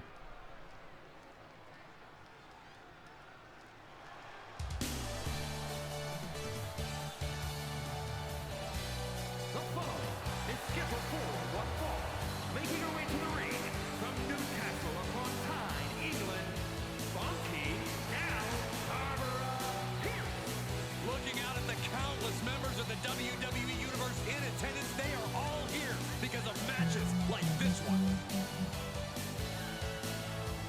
What an entrance, though. I know, it's beautiful. I could watch it forever. And we've not seen Ashto for a little while, actually. But she's here. You cannot take her lightly. And she is ready to rock and roll. And her opponent from Newcastle upon Tyne, England, Ashley, Mrs. Hunter Matthews. You were looking at some highly motivated Ashley, the Mrs. Hunter Matthews. Seemingly she's wearing a pretend hood. Fighting that creature. Nice to see she's no longer evil. Yeah, I did make some changes. I wasn't sure about the evil part. Bit of editorializing from the very talented creator of this particular CAW.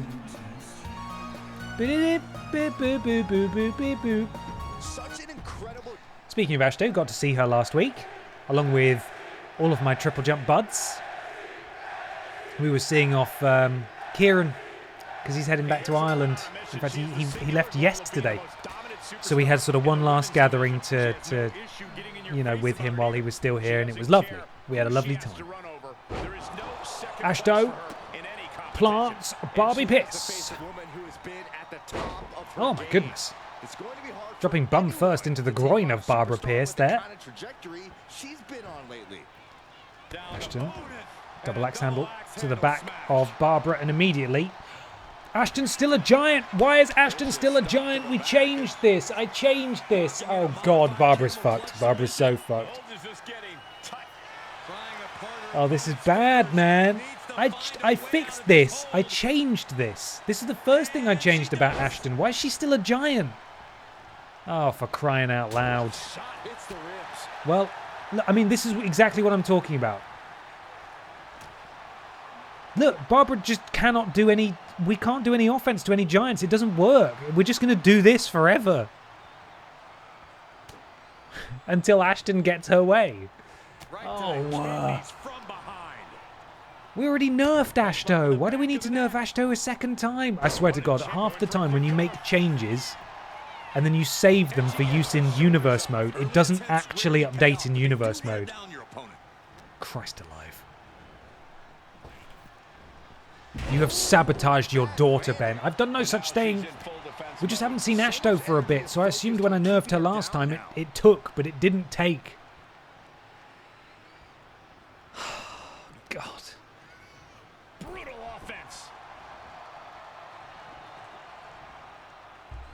This could be it. Ashto. Bonsai drop. Bonsai drop to Barbara Pis, and it's looking bad, guys. It's looking really bad. I'm not feeling good about this. The update did it. Let's blame the update, okay? It's crashed the game 5 times today. See, okay, so Barbara able to counter, get some offense in, but it's not going to last long because she can't do anything to Ashto. Ashto's just going to, like, immediately, look, do that, do stuff like that. Like, I'm a giant, you can't grab me. It's bollocks. The giant option shouldn't exist because it doesn't work. It breaks the game. Barbara sent into the ropes. Ashto misses. Barbara now able to get a strike in, but again, Ashto's shrugging it off because she's a giant for some reason.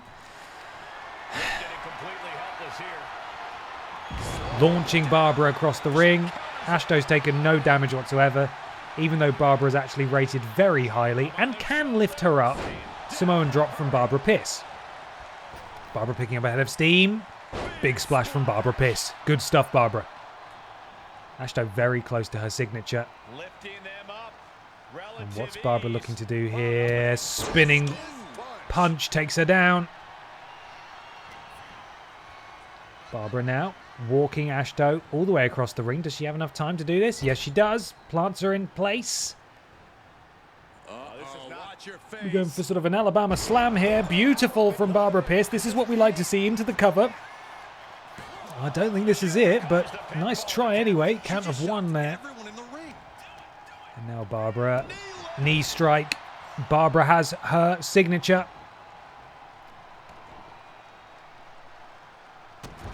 And Barbara continues the offense there. First time I've ever bet on a match, and I went for Ashto. Barbara will remember that. She will. Ashto now back in control. This is exactly what Barbara doesn't want, because I think Ashto's going for a signature here. Lifts up Barbara, plants her down, and to be honest, that's probably it, because she's rated as a giant, and you just can't win against giants. Kick out at 2 from Barbara. Ashto has her finisher now. And she's going for it straight away. Come on, Barbara, you need to counter this, my dude. She doesn't. Up on the shoulders of Ashto. Just plants her. What was that, Wasteland? And I think Barbara's out. I think it's all Ashto. This is an absolute fucking disaster. Oh, bloody hell. And here's Grimace with the belts. Oh, no. Grimace takes, to add insult to injury, Grimace takes out Barbara Pis with the championship, and Grimace ends up standing tall. All I'm saying is 2K needs to remove the giant option because it doesn't work. It doesn't work. Ashto victorious. Barbara did manage to get some offense in there, but not an awful lot. Babs is being buried. You hate to see it. I do. I really do. This doesn't feel right. It feels like 2K have added in their patch, if named Babs equals lose every match. Fucking hate this, man. It's awful. This is disastrous for poor Barbie. Oh, not my Barbie. You can't do that to my Barbie. Right, Ashto. Look, see, I told you, I've done it. Light heavyweight. I changed that. I nerfed her, but it didn't take in universe mode for whatever reason. Fighting style. Technician. I changed this. I told you guys, I've done it. Sometimes what I have to do is change one stat, then accept it, then save it, then save it, then save it, then save it, and then sometimes it does. But honestly, most of the time, getting changes you make outside of universe to take in universe mode, even if you specifically select to save in universe mode, 70% of the time it doesn't work. I told you that. I promised you I'd done it, and I did do it. We need a Babs versus Babs match to break the curse. But what if new Babs beats current Babs? I mean, old Babs beats current Babs. That's going to be upsetting in its own way, you know? Oh, Christ. Well, let's have a look in here. Let's see if it tells us at least. Ashto. Technician. See, now it's updated. You hate to see it. You hate to see it. We've been absolutely screwed over. However, we do get to listen to some amazing music up next as we have a tag match to close out BENXT for this week.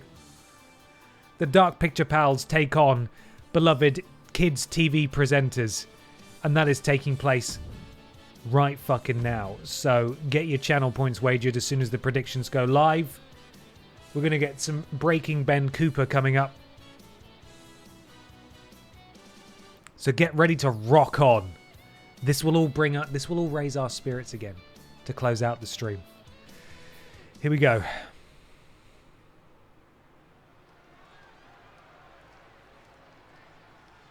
This is gonna be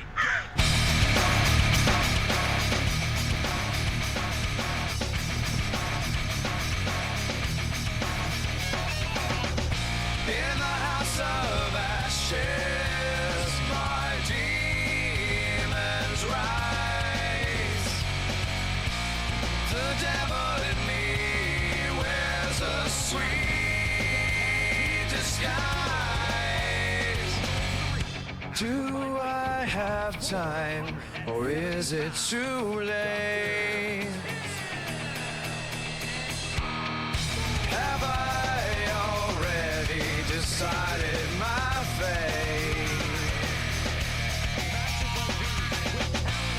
I try to keep a little hope, but I'm hanging on the rope, and all I see while I fall are dark pictures on the wall.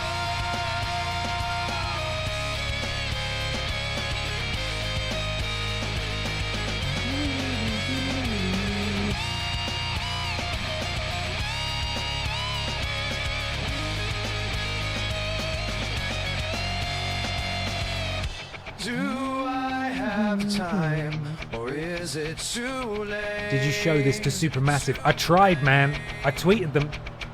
Have I They're not ready to recognize already brilliance. decided mine?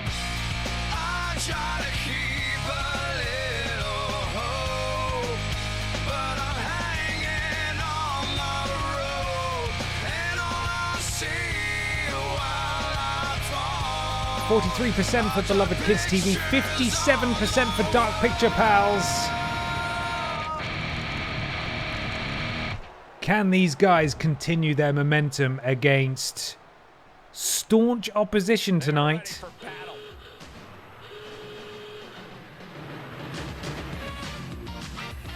It is, of course, the beloved Kids TV presenters. Neil Buchanan of Art Attack, Dave Benson Phillips of Podiots.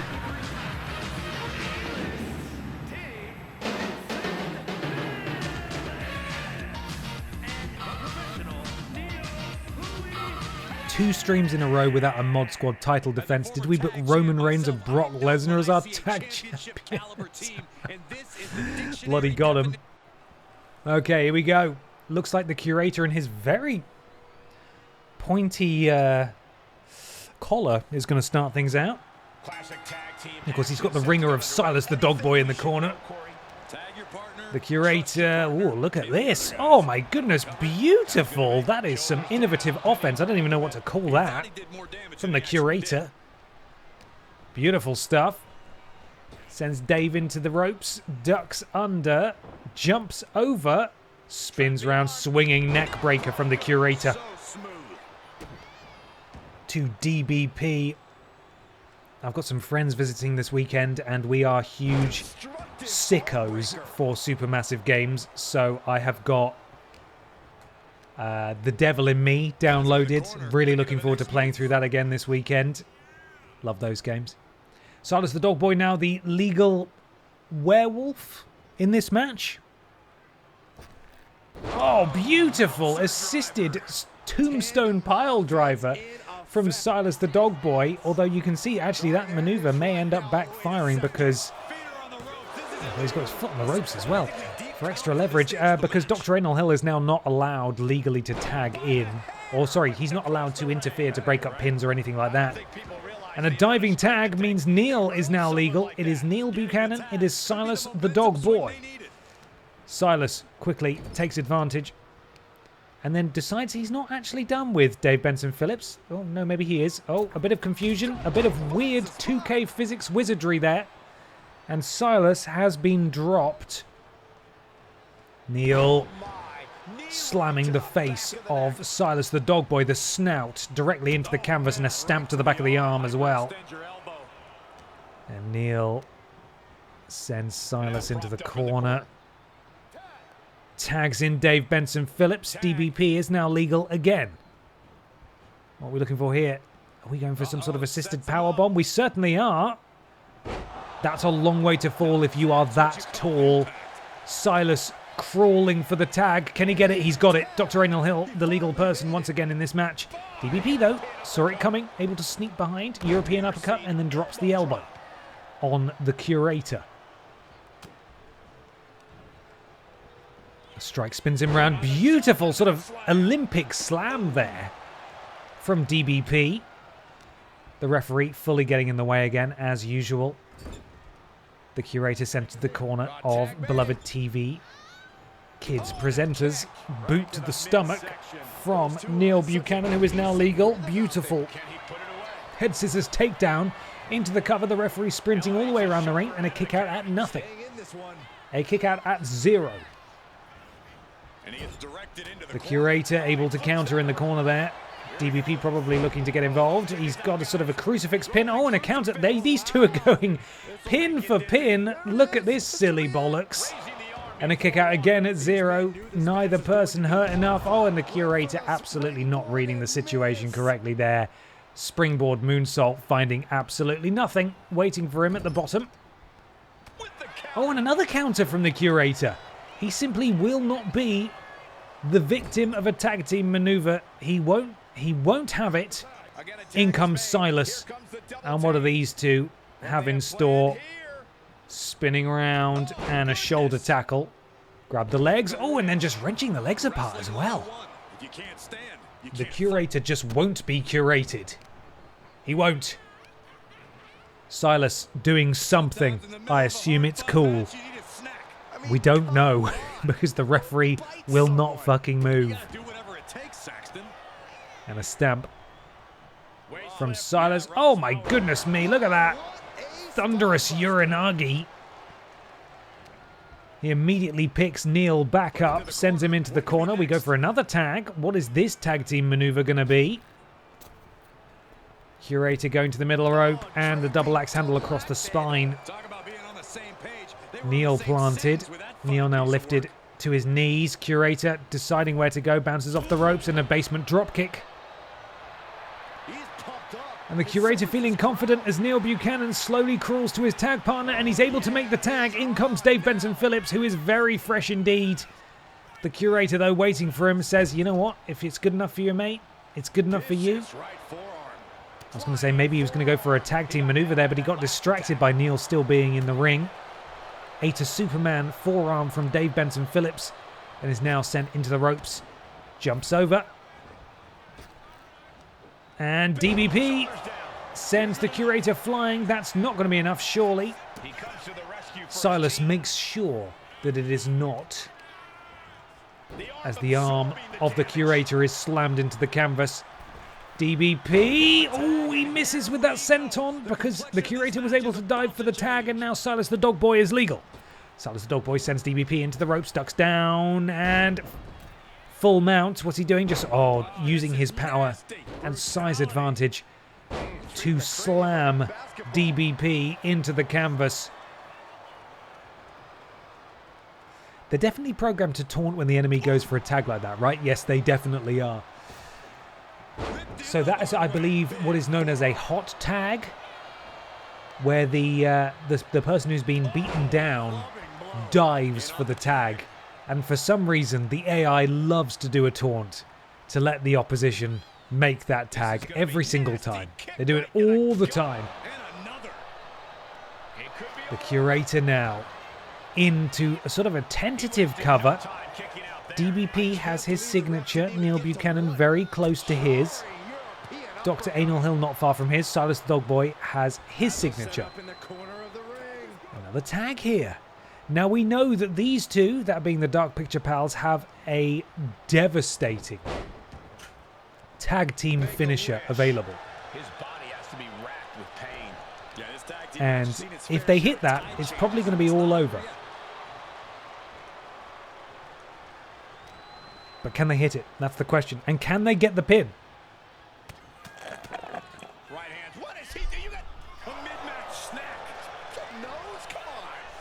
Oh my goodness. DBP just being werewolf handled into the cover. But thankfully Neil Buchanan is there to break it up just in time. Neil, of course, not able to now break up this pin because Silas the Dogboy is going for his finish. Oh my god, he's choking. He's going to kill him. We've seen him win matches like this before. Can he choke the life out of Dave Benson Phillips? This is quite hard to watch. I grew up watching Get Your Own Back. He's dropped him.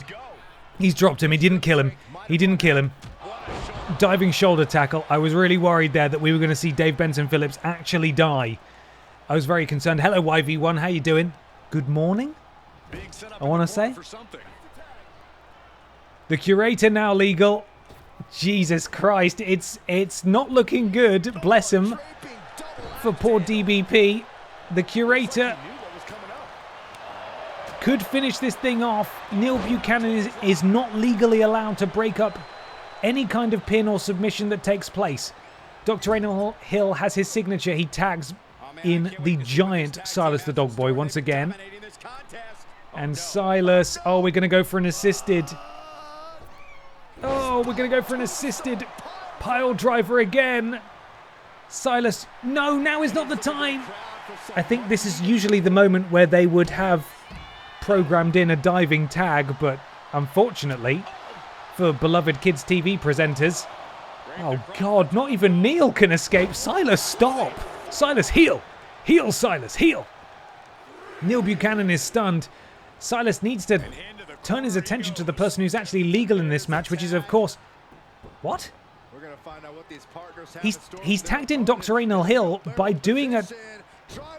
Oh my god. They're doing their finisher to the wrong guy. No, they're doing... No, it's not a finisher. That's okay. It's fine. It's all right. This is all very confusing. Everyone's targeting the wrong person. The Curator is now going for his... something? I don't know. DBP was able to counter. This is all... Again, this is absolutely baffling. I'm struggling to keep up with what's going on. Oh, and a kick out at the last second from the Curator. I think DBP was about to steal it there.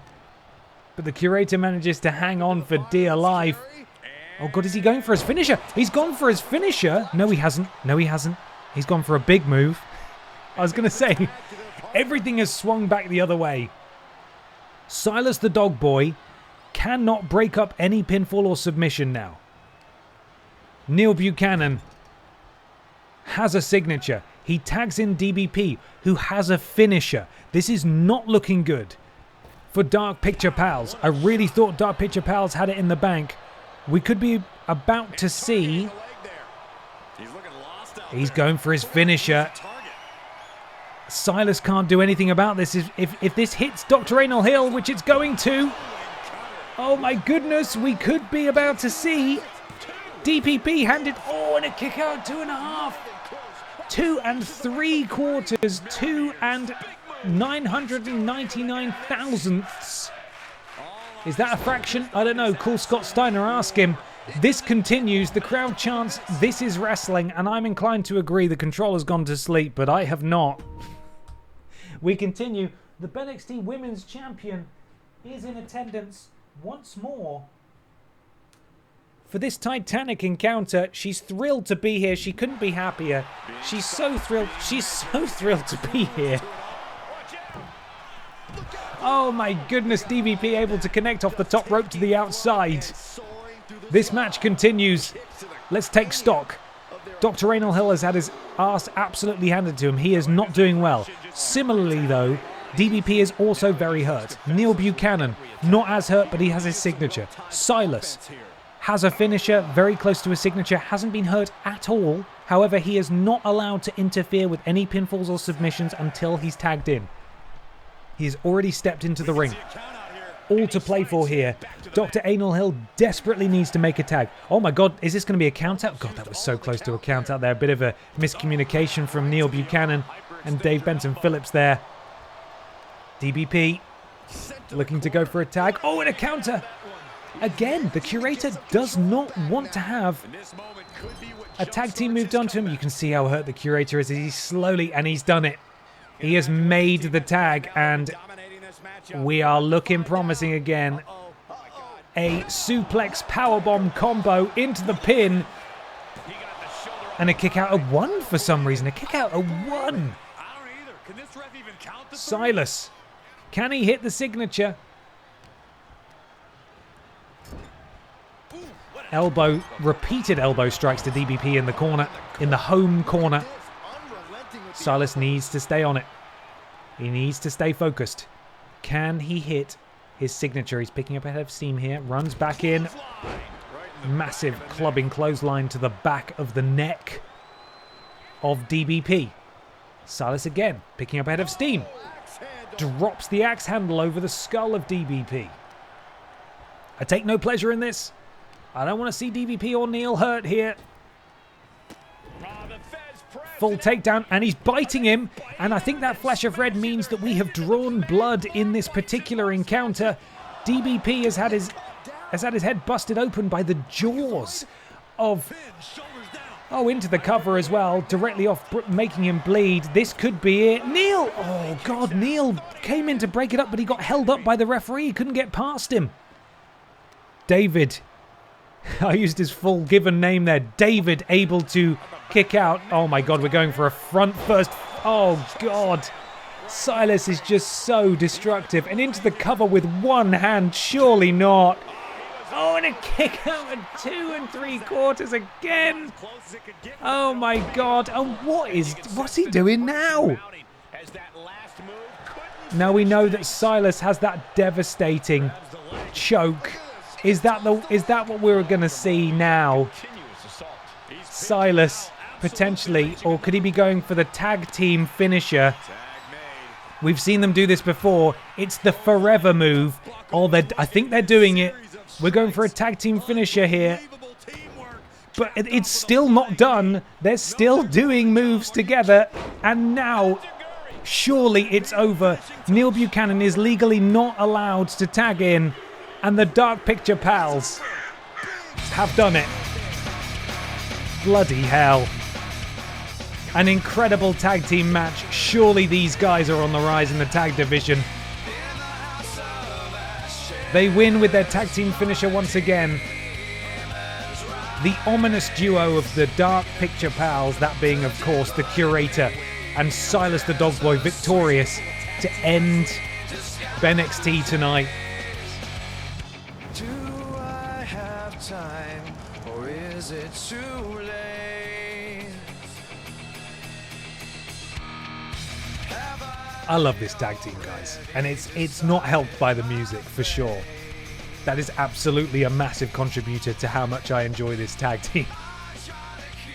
But it's freaky.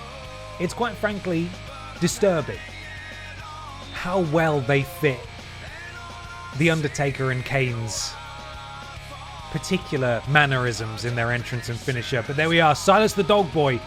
As I said earlier, if he breaks out of the tag division, he goes solo. I don't think there's anyone who's going to stop him, but for the time being, these two are on a roll. And they will continue that. That's going to do us for today.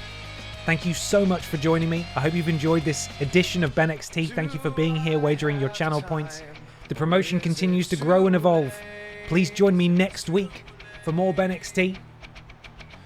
Tomorrow morning, of course, feeling probably a bit worse for wear. I want to echo everyone else's sentiments. I genuinely look forward to this issue. Spectacular.